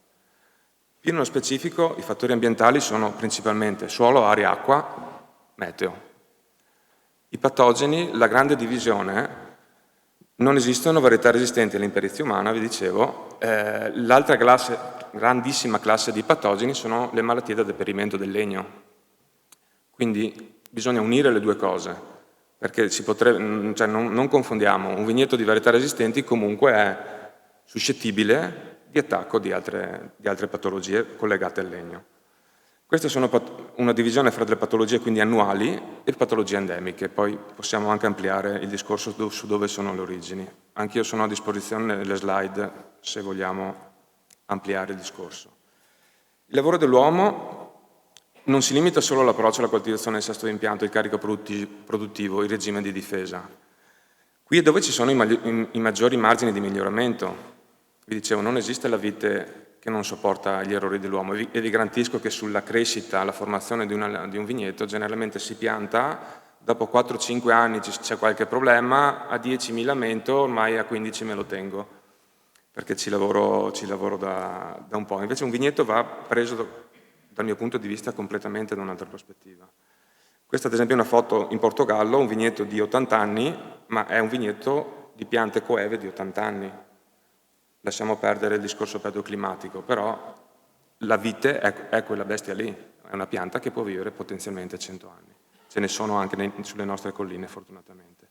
Quindi associare al concetto di resistenza il concetto di resilienza. Siamo ancora un gradino sopra. La resilienza cos'è? La capacità di un sistema di ritornare in equilibrio quando è stato perturbato da fattori naturali o antropici, quindi sia dalla natura che dall'uomo. Naturalmente la resistenza è un fattore prettamente naturale, certamente originato dalla ricerca dell'uomo, ma la resilienza è prettamente un fattore umano, è l'uomo che deve concorrere affinché un vigneto sia resiliente e non solo resistente, perché l'uomo può avere una concezione totale. In più sui fattori ambientali io posso avere un intervento minimo. Purtroppo l'intervento che posso avere per la grandine è mettere o non mettere le reti antigrandine, oppure sul controllo del suolo.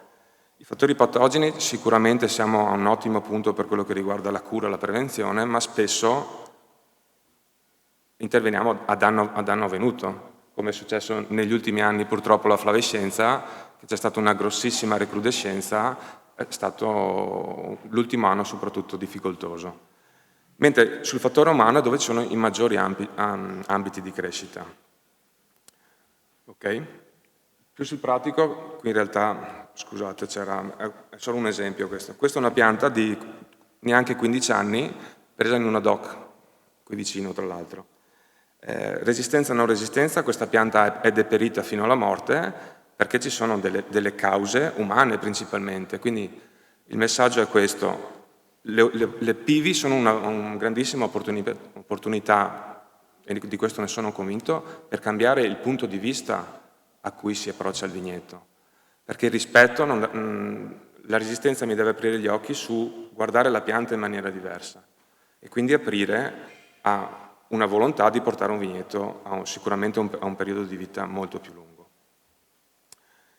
Vado in conclusione, quindi la domanda iniziale era siamo pronti a un nuovo modo anche di concepire il vigneto? Se noi analizziamo tutti i punti principali, sulla parte destra possiamo fare il paragone e chiederci la domanda: la pivi mi aiuta o non mi aiuta? Produrre uva, non credo che ci sia ormai nessun dubbio.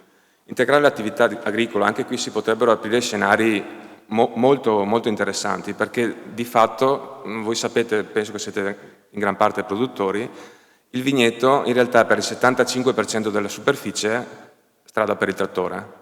Quindi è un'attività agricola in cui la coltivazione occupa il 25%, il resto è strada di accesso alla produzione. Se io tolgo una gran parte dei trattamenti, e qui vi lascio immaginare voi, quindi una gran parte dei passaggi in campo. Modificare l'ambiente con il miglior rapporto costi-benefici, stessa cosa, se non sono vincolato da una geometria di impianto, da delle necessità ben specifiche, vincolate all'accesso del trattore, voglio dire, oltre le 15 volte l'anno, anche qui si possono aprire altre prospettive. In ambito ecologico, rispetto paesaggistico, razionalizzazione delle risorse naturali, qui penso che è quanto dicevamo prima, anzi posso pensare di fare dei vigneti con un minore impatto ambientale, dove prima non potevo farli o ero vincolato a farli con un grosso esborso economico. Perché? Perché dovevo modificarli in maniera tale per permettere l'accesso di un macchinario 20 volte l'anno, 25, 30. Ambito etico, e qui ognuno fa le sue considerazioni, ma migliorare la qualità dell'ambiente e della salute delle persone non può essere messo in secondo piano, e su cui le PIVI ugualmente danno una grossissima mano. E anche sull'ambito gestionale, qui naturalmente ne va della capacità imprenditoriale del singolo viticoltore, che però ha, diciamolo, svantaggi, ma anche molti grandi vantaggi con queste varietà. Concludo con una frase che mi piace sempre citare, anche perché è di origine austriaca: la tradizione non è venerare le ceneri ma alimentare le bracci, che è una frase di un compositore austriaco, Gustav Mahler, che secondo me si adatta molto a questo. Vi ringrazio e buona serata.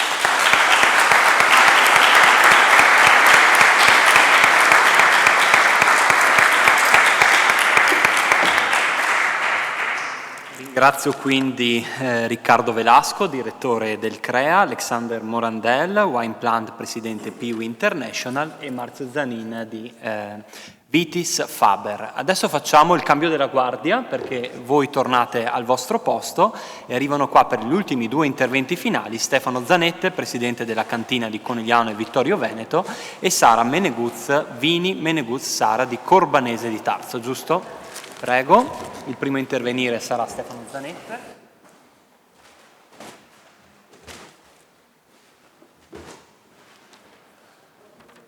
Presidente, il suo intervento è voluto intitolare La cultura di un territorio e l'influenza nelle scelte di produzione. Questo secondo me è... Buonasera a tutti e grazie per l'invito, e credo che parlare di resistenza in questa sala sia comunque una cosa scontata, direi, visto che è il Museo della Battaglia. La resistenza, come è stata presentata questa sera, sicuramente è un argomento di innovazione, di necessità, ma io vorrei anche ritornare un attimo su quello che è l'aspetto, diciamo, molto pratico, e non vorrei che si creassero delle grandi illusioni su quanto è stato detto. Voglio ribadire il mio sostegno alla ricerca, il mio sicuramente elogio per quello che si fa e che si sta facendo.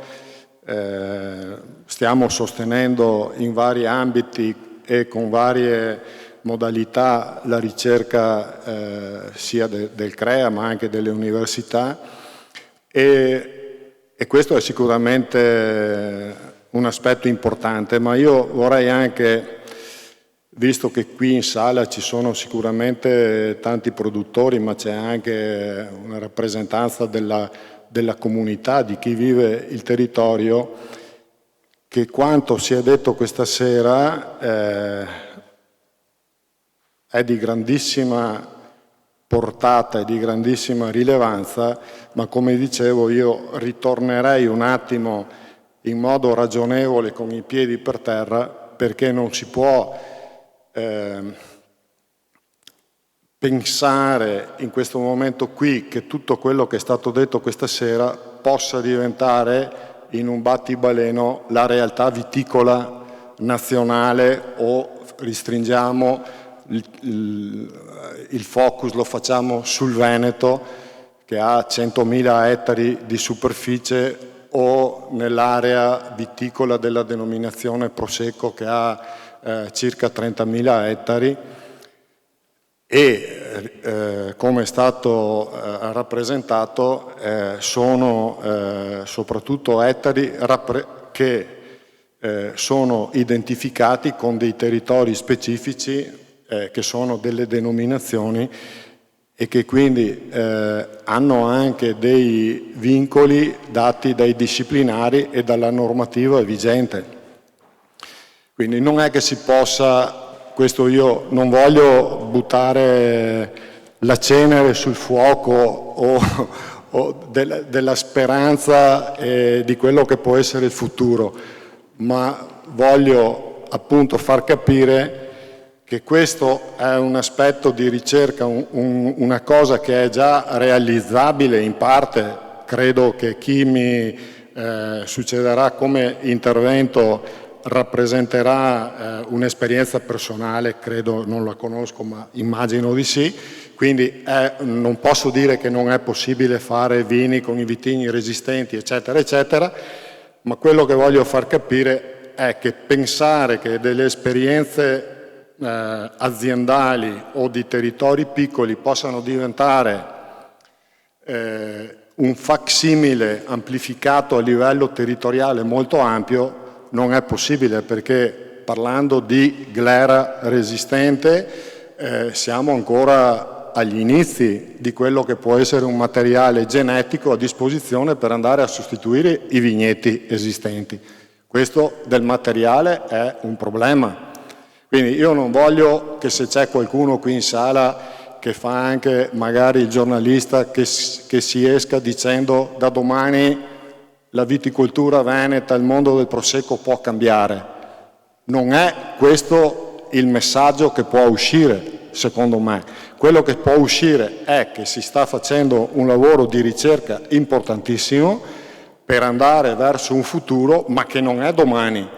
È un futuro che, estendendolo in grande scala, può essere raggiunto probabilmente fra 15-20 anni, se non anche di più.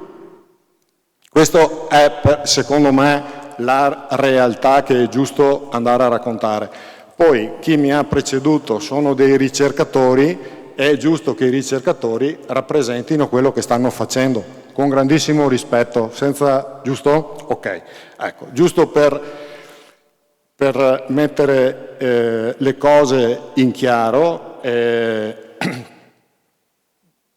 c'è quello che è la normativa vigente, quindi la sostituzione dell'eventuale patrimonio viticolo dei territori, c'è un problema di normativa europea per le denominazioni, perché i vitigni resistenti non è che possano entrare d'amblè così nella denominazione, ma c'è anche poi all'interno di prodotti che hanno una loro specifica identità, e mi riferisco alle denominazioni che sono state citate, quindi noi nel Veneto Valpolicella con il suo Amarone, e Soave, il Lugana, il Custoza e il Prosecco hanno delle caratteristiche ben definite che sono regolate da un disciplinare, sono codificate e che vengono anche riconosciute da chi li beve.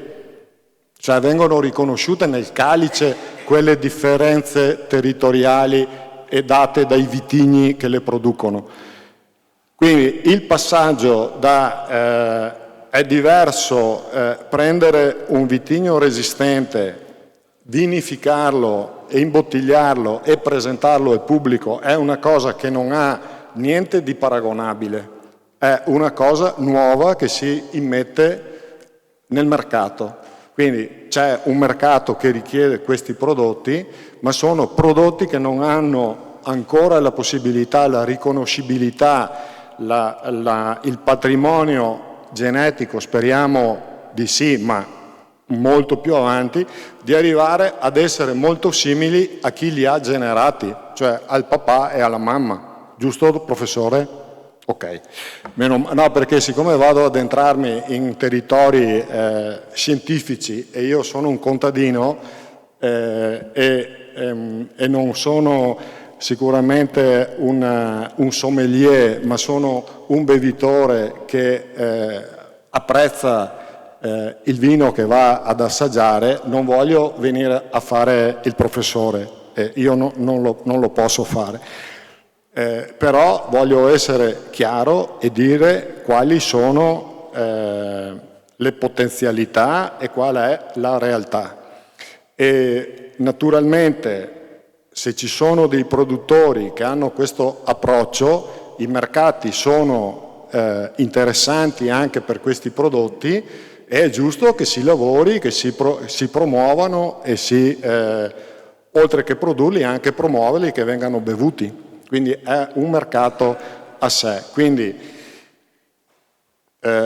siccome sono impegnato anche su altri fronti, sul grande tema che è stato citato e che è, come è stato detto molto spesso, anche abusato, il tema della sostenibilità, dobbiamo sì avere questo obiettivo, ma lavorare contemporaneamente, anzi assiduamente, per arrivare a una sostenibilità che sia di tutta la viticoltura. Almeno io parlo per quello che riguarda il nostro territorio nell'ambito del Prosecco DOC, ma anche del Conegliano Valdobbiadene, di arrivare a una sostenibilità che sia ambientale, e non è difficile arrivare, e non è la SQNPI che è stata detta prima, perché la SQNPI, mi dispiace per il vice sindaco Posocco, è un primo gradino, un primo step della sostenibilità ambientale, ma non ci si può fermare a questo. La sostenibilità ambientale ha bisogno che sia rinforzata, e la cantina di Conegliano e Vittorio Veneto che rappresento partecipa a un progetto che è finanziato dal PSR del Veneto, che si chiama, questo progetto guarda caso ha un acronimo che si chiama Prosecco. È un progetto di ricerca per andare a trovare, oltre alla SQNPI, che è il primo gradino fondamentale per poter partire, per poter avere un approccio basico, andare con l'impronta carbonica che è stata citata, quindi il bilancio del carbonio, con l'impronta idrica e con la biodiversità, ma con certificazioni, cioè prove provate e certificate che quell'agricoltore, quel terreno è dal punto di vista ambientale sostenibile. Questo è l'approccio, quello pragmatico secondo me. Se dopo ci raccontiamo le storielle che vogliamo diventare tutti biologici, che vogliamo diventare biodinamici, ci sono dei limiti in questo quando qualcuno vi dice che è possibile fare questo tipo di viticoltura nel nostro territorio. Quello che andiamo e che stiamo cercando in questo momento qui attraverso queste certificazioni è di andare oltre il biologico, cioè includere chi fa il biologico, ma non fermarci al biologico, andare oltre.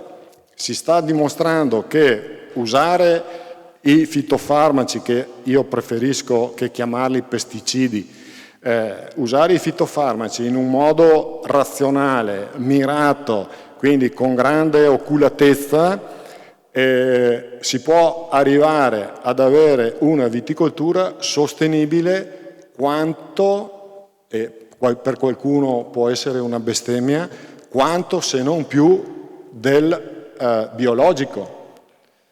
Perché c'è la possibilità, e stiamo facendo anche delle ricerche, di adoperare dei principi attivi di origine naturale che possano creare delle, diciamo, autoresistenze nella pianta, praticamente non è il termine corretto, ma riescono a essere più forti nei confronti del patogeno. Abbiamo fatto delle esperienze che sono veramente positive quest'anno, si possono andare a ridurre il numero di trattamenti, ma i trattamenti bisogna comunque farli.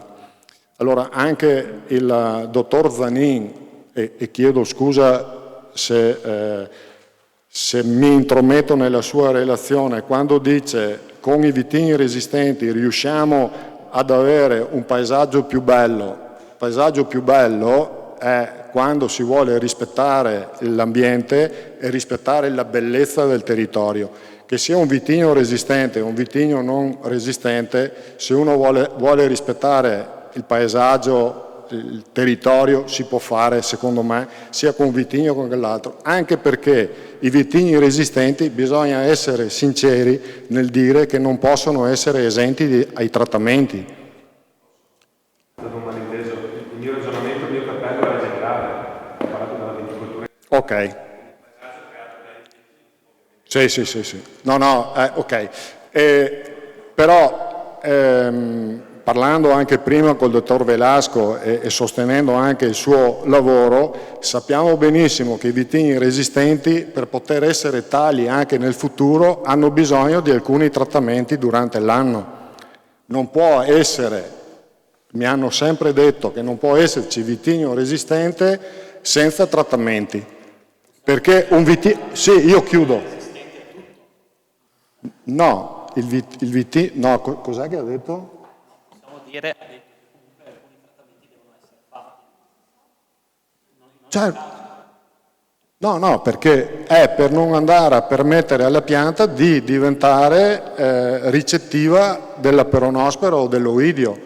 Cioè, quindi non si può fare un impianto che si va dentro a mano anche se è in pianura, o cioè con dimensioni che non sono trattorabili, perché se uno fa un vigneto deve sapere che 2 o 4 trattamenti all'anno deve assolutamente farli, per non ritrovarsi a farne 15 o 12 come in un vigneto normale. c'è una domanda dal pubblico. No, io non volevo creare...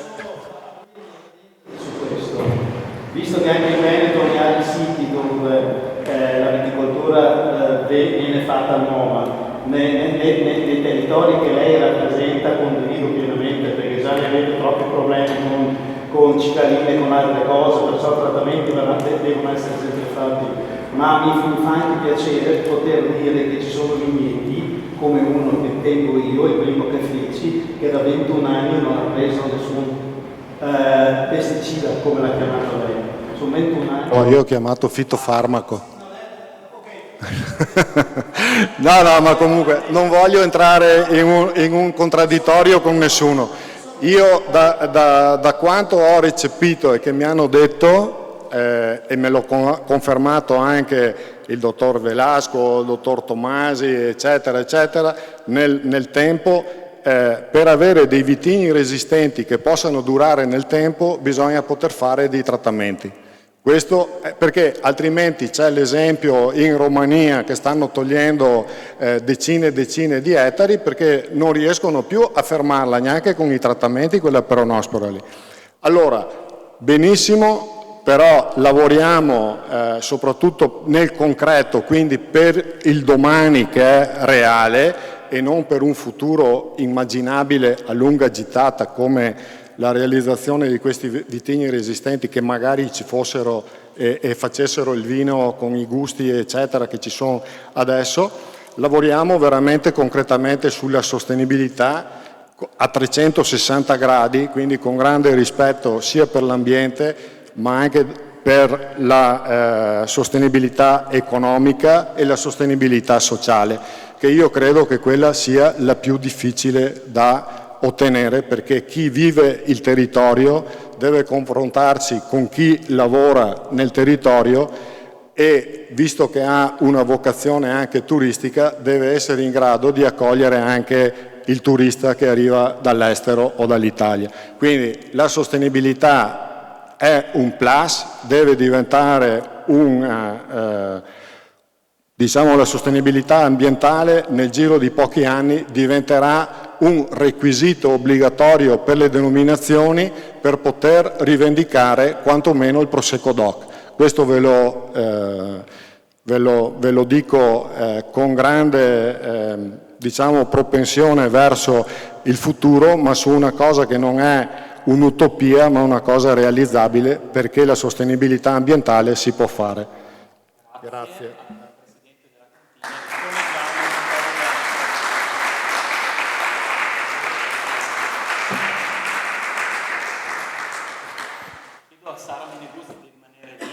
Sì, prego.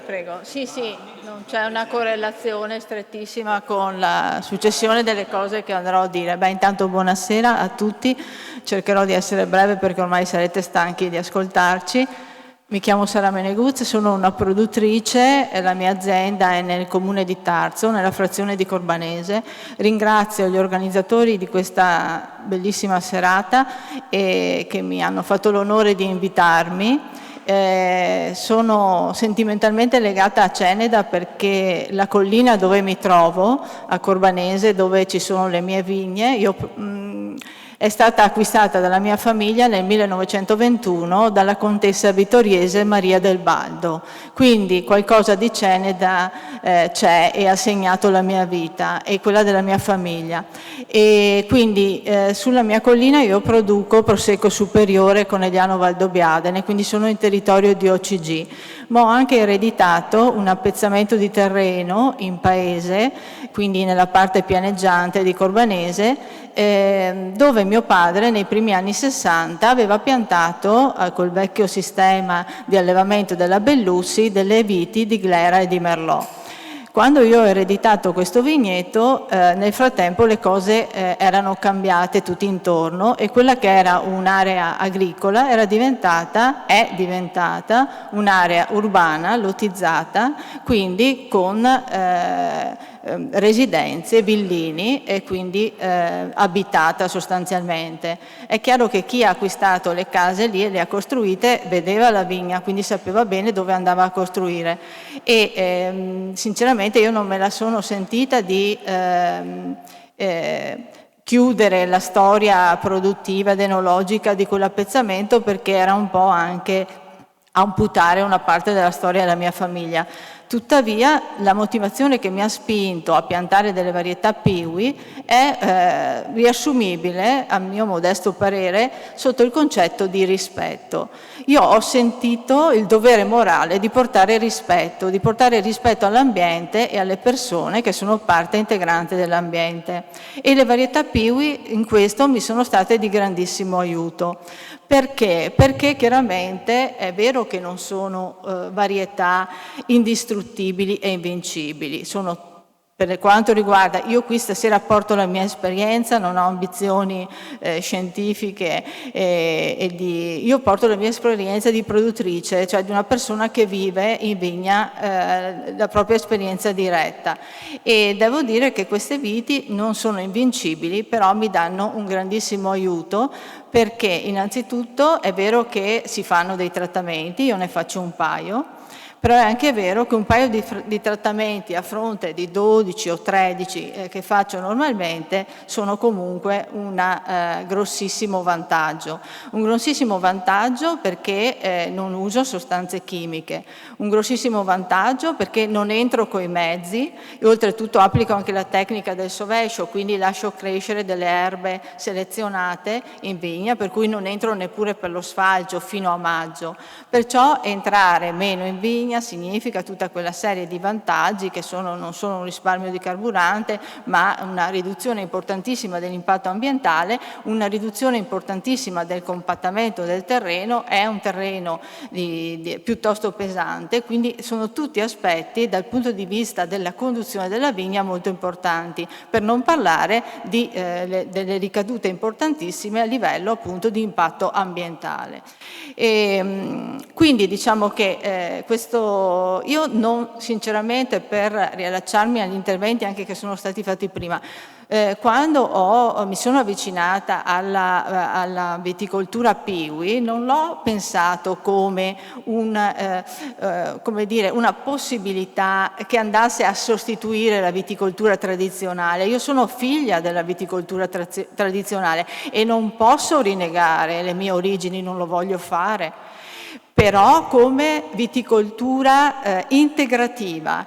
Io non so, forse è un mio stato mentale, ma io non ho barriere, non voglio avere pregiudizi. Io ho una grande fiducia nel progresso, nello sviluppo scientifico e credo che nella storia non ci sia nulla di statico e fisso, e neanche nella storia della viticoltura. La viticoltura è in continua evoluzione e io vedo le varietà Piwi come un'evoluzione, un aspetto, un qualche cosa che va a integrare e che personalmente, perdonatemi la visione romantica, però da produttrice e non da scienziata forse me la posso anche concedere, mi dà la possibilità di spaziare, anche avere un po' di fantasia e pensare che posso creare un vino con queste uve che non è esistito prima d'ora e che posso scrivere su una pagina bianca e intonsa la mia piccolissima storia, la piccolissima storia di un luogo, di una famiglia, di un amore che è quello per la terra e per l'ambiente. Quindi non vedo in questa, io vedo una possibilità nei Piwi, non vedo un limite, non vedo una minaccia alla tradizione, assolutamente, e sono grata quindi di avere questa possibilità. Tra l'altro, come sono in vigna? Dicevo, non sono invincibili purtroppo, e facciamo 2-3 trattamenti al massimo perché c'è una certa vulnerabilità comunque, e soprattutto il pericolo, la minaccia più grande è la flavescenza, e quello purtroppo sono molto sensibili alla flavescenza. Questa è la mia esperienza personale e naturalmente parlo di un'esperienza circoscritta a un luogo, a un territorio. Sappiamo benissimo quanto conti il clima, l'ambiente, la posizione, quindi tutti questi fattori che non sono quindi le mie affermazioni assolute, ma sono semplicemente la cronostoria della mia esperienza. Io le ho messe a dimora nel 2017, le mie varietà resistenti, e sono Fleurtai, ho 2 filari di Fleurtai e poi tutto il resto è Sorelli, quindi praticamente sono espressione resistente del Tokai friulano. Per quanto riguarda la gestione della vigna, sono uve che maturano precocemente e addirittura la prima vendemmia l'ho effettuata l'8 agosto del 2018, ecco appunto, l'8 agosto del 2018, ed è stato un evento straordinario perché nella storia della mia famiglia non abbiamo mai vendemmiato ad agosto e tantomeno ai primi di agosto. Allora, sicuramente sono delle uve molto interessanti, hanno un grado zuccherino naturale elevatissimo, e quello che colpisce di più in vinificazione, ora vi salto i passaggi perché voglio stringere un po' sul mio intervento, sono delle uve che ci donano dei profumi straordinari. I mosti hanno dei profumi straordinari, una buona acidità, soprattutto un'acidità tartarica. Sulla malica invece dobbiamo stare sempre molto attenti, ma il problema è legato al fatto che vendemmiando ad agosto fa molto caldo, quindi è mia cura vendemmiare all'alba, al mattino alle 6, proprio per riuscire a effettuare la raccolta nelle prime ore del giorno con una temperatura più bassa, in modo da... Mi scusi solo, volevo capire se la domanda voleva farla adesso, alla fine della... Ok, perfetto. Ecco, bene. Ecco, quindi chiudo qui il discorso della vinificazione. Io produco con queste uve produco 2 vini, perché in realtà io ho piantato Flertai e Sorelli con l'obiettivo, avevo assaggiato le microvinificazioni di Rauscedo e mi erano piaciuti molto questi vini e ho piantato queste uve con l'intento di produrre un vino bianco fermo, visto che ho già tante bollicine in azienda e quindi volevo proporre un'alternativa ai miei clienti. In realtà poi, facendo delle prove di vinificazione con Maurizio Mazza, che è il mio enologo, ci siamo resi conto che era molto interessante anche la rifermentazione in bottiglia. E quindi in realtà sono nati da queste uve 2 vini, un bianco fermo, l'8-8-18, per ricordare la data della prima vendemmia. Tra l'altro l'8 agosto era anche la data di nascita di mio padre, quindi c'era questo elemento affettivo, e il reverso, che è un rifermentato in bottiglia, quindi un colfondo.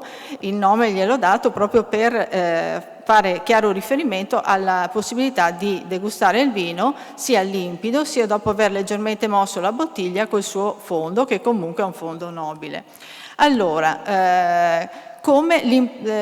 diciamo, l'aspetto più interessante a questo punto è l'apporto che posso portare da produttrice, qual è? E dire qual è la mia esperienza sul mercato nella proporre questi vini. Allora, va detto che la mia è una... io comunque sono una produttrice di Prosecco di OCG, ma sono anche una produttrice di altre tipologie di vini, quindi già mi colloco all'interno della mia stessa denominazione in una posizione di nicchia, perché propongo anche dei vini rossi e altre varietà, e quindi già ho una clientela che è più attenta, che ricerca la particolarità, quindi è già una clientela un po' più selezionata. Tuttavia diciamo che non è semplicissimo proporre questi vini in purezza, perché chiaramente sono vini che non sono mai esistiti fino ad ora, perciò è qualcosa di completamente nuovo. Ci sono, per la mia esperienza, 2 elementi sui quali è importante far leva per far capire che cosa sto proponendo al consumatore. Allora, mi aiuta un po' certamente ricordare qual è la madre di queste uve, cioè nel mio caso il Tokai friulano. E l'altro elemento molto importante, forse quello più importante e che più avvicina il potenziale nuovo consumatore a questi vini, è spiegare il valore biologico e il valore a livello di impatto ambientale di queste nuove produzioni. Quando dico che è qualcosa di più di un biologico, perché è comunque una forma di rispetto ancora ulteriore dell'ambiente di quanto ce la può dare il biologico, già vedo nel pubblico un'attenzione maggiore e una predisposizione. È chiaro poi che, come diceva uno dei relatori prima, sì, sono varietà resistenti, ma questo non esime noi produttori dal dedicare a queste uve una cura pari a quella delle altre varietà, e soprattutto anche in vinificazione. Quindi se tu poi fai assaggiare un prodotto che non solo ha una storia di valore, ma che è anche piacevole, che dà emozione, è chiaro che poi il consumatore è conquistato. Quindi c'è tutta una parte di comunicazione che è fondamentale. Poi bisogna comunicare qualcosa che è di valore. Io direi che mi sento ancora molto una pioniera, quindi Pioneer Wine ci sta tutto, perché mi sento ancora una pioniera in questo, ma va bene, accetto il ruolo, e credo che bisogna fare grande comunicazione, perché c'è tanta confusione sull'argomento, ci sono chiusure anche immotivate, e quindi ritengo che ci sia una sola possibilità, che è quella di comunicare, di dare le corrette informazioni, perché solo comunicando si mettono le persone nella nella condizione di scegliere. Poi il mondo, l'enologia, il mondo del vino è fantastico perché è immenso, è ancora l'unica sfera forse dove vige la democrazia e dove ognuno può bere quello che più gli piace. Quindi io non avrei dei timori, non avrei delle riserve in questo senso. Dobbiamo invece avere come linea di condotta comune la ricerca della qualità, il rispetto dell'ambiente, di chi vive nell'ambiente è vero che anche questo luogo ci ricorda l'importanza della tradizione, ma a me piace molto la frase di qualcuno che ha detto un giorno: in fondo la tradizione è un'innovazione ben riuscita.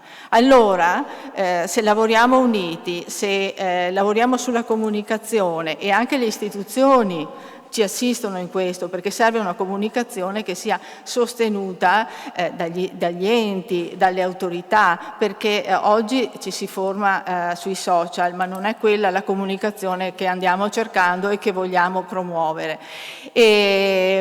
Se lavoriamo tutti in sinergia, senza preclusioni e con la volontà di evolvere, io credo che veramente possiamo creare una nuova tradizione tutti insieme e quindi lasciare un segno di valore, che poi è il senso dell'agire di tutti noi, no? Lasciare dietro di noi un'impronta di valore. Grazie per l'attenzione.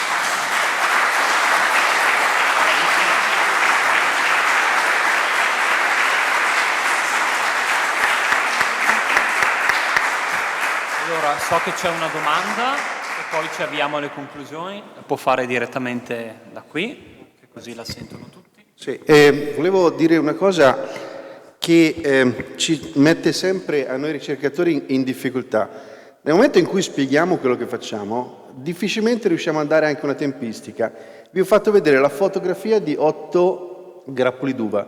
Quelli sono 8 piante selezionate da 200 messe a dimora nel 17 di incroci fatti nel 2015. Di quelle 8 piante noi facciamo per 3 anni analisi di grappolo, sono 7 grappoli per ogni pianta, delle analisi dei mosti per 3 anni. Poi nel frattempo moltiplichiamo alcune di queste gemme, arriviamo a averne 50, 60, fino anche 500 nel giro di 5 anni, durante i quali facciamo anche delle microvinificazioni via via che aumentano il numero di piante. Di quelle piante lì selezionate per la prima volta nel 2020, nel 2028 finisce la fase sperimentale. Quindi sono figlie di glera, andranno probabilmente a supportare zone marginali, sensibili, vicine alle scuole, perché magari avranno anche la capacità di resistere alla maggior parte delle patogenicità e quindi avere pochissimi trattamenti e con magari prodotti, i famosi induttori di resistenza di cui citava prima il Presidente Zanette, che incrementano la capacità della pianta intrinsecamente a resistere alle malattie, che non sono però uno sproido, da cui invece magari arrivano a resistere, e avremo 600 piante da dare ai produttori che hanno sostenuto questa iniziativa nel 2028 delle prime piante messe a dimora nel 2017. Slittate tutto di un anno per 7 anni. 12.000 piante saranno testate entro il 2033. Di queste sicuramente sono tutte figlie di glera e di piwi. Ci saranno piante che saranno resistenti e qualitativamente alcune identiche alla glera, alcune magari un pochino più acide, così si recuperano magari qualche clone che ha perso un po' di caratteristiche di glera, e qualcosa invece che sarà completamente nuovo, che consentirà di scrivere delle nuove pagine di prodotti che sono figli di glera e di piwi, che avranno una loro dignità, la loro nicchia o addirittura un successo strepitoso. Questo non lo sappiamo, però i tempi nella vite sono lunghi, molto di più che nel grano e nel pomodoro. Il pomodoro in 3 anni fanno i test e lanciano nuovi pomodori resistenti a qualche malattia. Nella vite, passando anche per, oltre l'uva, il vino, fosse melo si ridurrebbe magari di 1/3 i tempi, nella vite si moltiplica perché c'è tutta la fase vinificatoria e poi bisogna saperle usare queste varietà. Lì intervengono gli enologi, devono divertirsi a farci un gran vino. Sui figli di glera non ho dubbi che tireremo fuori da queste 12.000 piante alcune piante che saranno quelle che aiuteranno la glera a continuare, mi auguro in eterno, avere il successo che ha oggi. Ma i tempi sono lunghi, quindi anche a me interessa non illudere, non creare delle false e delle aspettative sbagliate, magari sulla stampa, in cui si dice domani il CREA ha risolto tutto. No, il CREA sta lavorando insieme ai grandi consorzi, perché ovviamente la stessa cosa la facciamo sul Primitivo in Puglia e sul Sangiovese in Toscana, per avere autoctoni che siano resistenti, che siano espressione non del nulla toglie al centro della Germania, ma che siano espressione del nostro territorio. A noi interessa che ci siano le glera resistenti, senza nulla togliere ovviamente alle Piwi, sono nipoti di Piwi o figlie di Piwi, per cui ben venga, però sono tipiche del territorio, saranno le nostre nuove autoctone, le tradizioni, le innovazioni ben riuscite, che saranno poi le tradizioni di domani.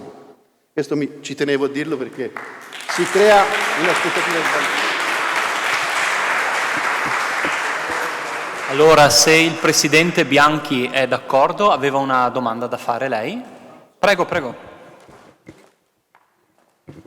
Scusate, visto che siamo al momento delle confessioni e visto che noi veveisti abbiamo anche ad rispettare leggi, oltre alla sperimentazione e alla messa a disposizione di una nuova varietà, subentra dopo tutto l'iter burocratico della moltiplicazione che purtroppo ci porta via altri 5 anni finché abbiamo materiale a disposizione per moltiplicarlo.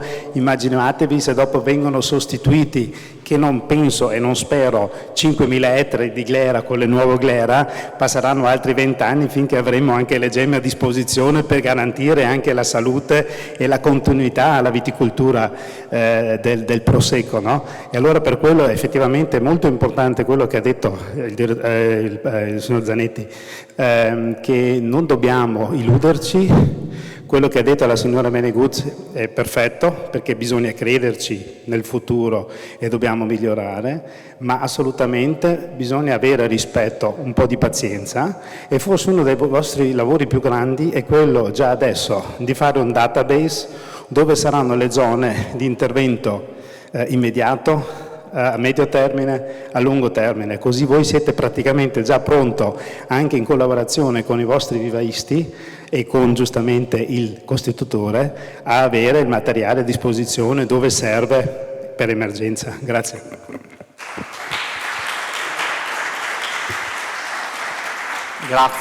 Grazie a tutti i relatori, è stato bello anche il dibattito che si è creato, il confronto che dimostra anche, no, che c'è la possibilità di analizzare le proprie posizioni e di confrontarsi per crescere sempre di più.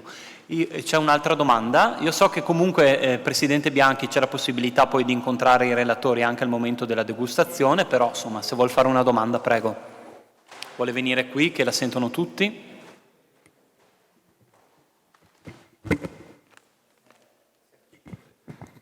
La domanda era se si poteva coniugare l'innovazione di queste uve Piwi, viti Piwi, con la tradizione. Stavo pensando prima, negli anni 90 andavo in giro per i vigneti e mi sono imbattuto sui colli di Conegliano in un vecchissimo vigneto al cui interno c'erano anche degli alberi di mele. E parlando con il proprietario diceva che questa era una tradizione molto diffusa, Conegliano, Vittorio Veneto, la tradizione di piantare viti e insieme alberi di mele e fare una produzione anche di mele. Con questo tipo di Piwi è possibile ritornare a questo obiettivo? A tutti quelli che possono rispondere.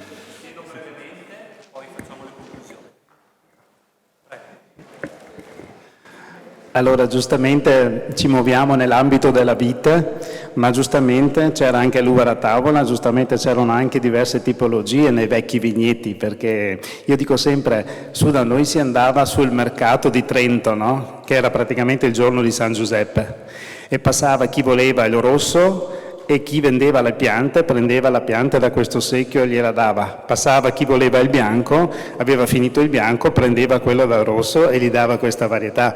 Non so se qui era differentemente, ma comunque così succede da noi, che alla fine c'erano i vigneti con dentro il negro amaro e tante altre varietà veronesi. Ok, e comunque quella tradizione c'era anche su da noi, e quello che è il bello, quello che forse voleva dire anche Marzio prima, che veramente facendo meno interventi in una vigna diventa quasi un parco, una zona dove ci si può vivere, dove ci si può camminare. Voi non dovete mai dimenticare, a parte che sono sempre un po' deluso che voi non avete tanti ciclabili come li abbiamo noi, ma li state costruendo, vi state veramente muovendo anche per il turismo. Su da noi ormai dobbiamo aprire ogni vigneto ai turisti, perciò vuol dire, se faccio un trattamento non posso segnarlo perché sennò già comprometto tutto il lavoro che si è fatto e pagato con tanti soldi, e allora per quello dobbiamo aprire, mettiamo adesso ulivi, non mettiamo più alberi da frutta, perché purtroppo anche l'albero da frutta da noi necessita tanti trattamenti, tanti interventi se vuoi la mela giusta, ma per esempio si mette l'olivo, e quello che posso dire, con questa nuova genetica PIVI, giustamente avete la possibilità di ampliare la diversificazione dei prodotti presenti, perché come sapete tutti, se io metto un Pinot e vicino metto il Glera, ho due varietà differenti anche come attenzione nei trattamenti e nella lavorazione della chioma. Perciò con queste nuove varietà ho la possibilità di saltare degli interventi che devo fare sulle varietà tradizionali, perciò entro di meno e posso di nuovo creare questa diversificazione anche se sono all'interno della stessa specie. Io condivido pienamente quello che lei desidera, che veramente si crea un ambiente polilaterale nonostante che siamo nell'ambito della monocultura. Grazie. Grazie. Allora mi diceva adesso andiamo giù, io concludo velocemente con una poesia che riguarda il motivo per cui siete qua, perché voi amate il vino, velocissima. Amare, amo la vite di tanto verde feconda, che posa leggero il piede su dolce ondular di colli e come scia si prolunga ordinata, infinita sul piano senza orizzonti. Tra filari ho sudato giochi innocenti, tra filari ho rincorso il pennello del sole, tingere il grappolo che invaia. Tra filari ho mutilato l'arbusto mite, a settembre come l'ape, quando vibra insidiosa nel cielo ancora caldo, a rubar glucidica primizia. Amo il vino, il vostro vino, che nasce accompagnato dal canto da vociar festoso di bimbi, vegliato nella sua prima notte odorosa. Amo il vino adolescente, ribelle, inquieto. Amo il vino trasparente, cullato su papille curiose, quasi frenanti, la morbida corsa sulla china dell'ugola, per possedere calore animato. Amo il vino nel suo caso felice, quando favella dalla sua storia, quando si dona con rara virtù creativa. Vi ringrazio e vi aspettiamo giù alla degustazione.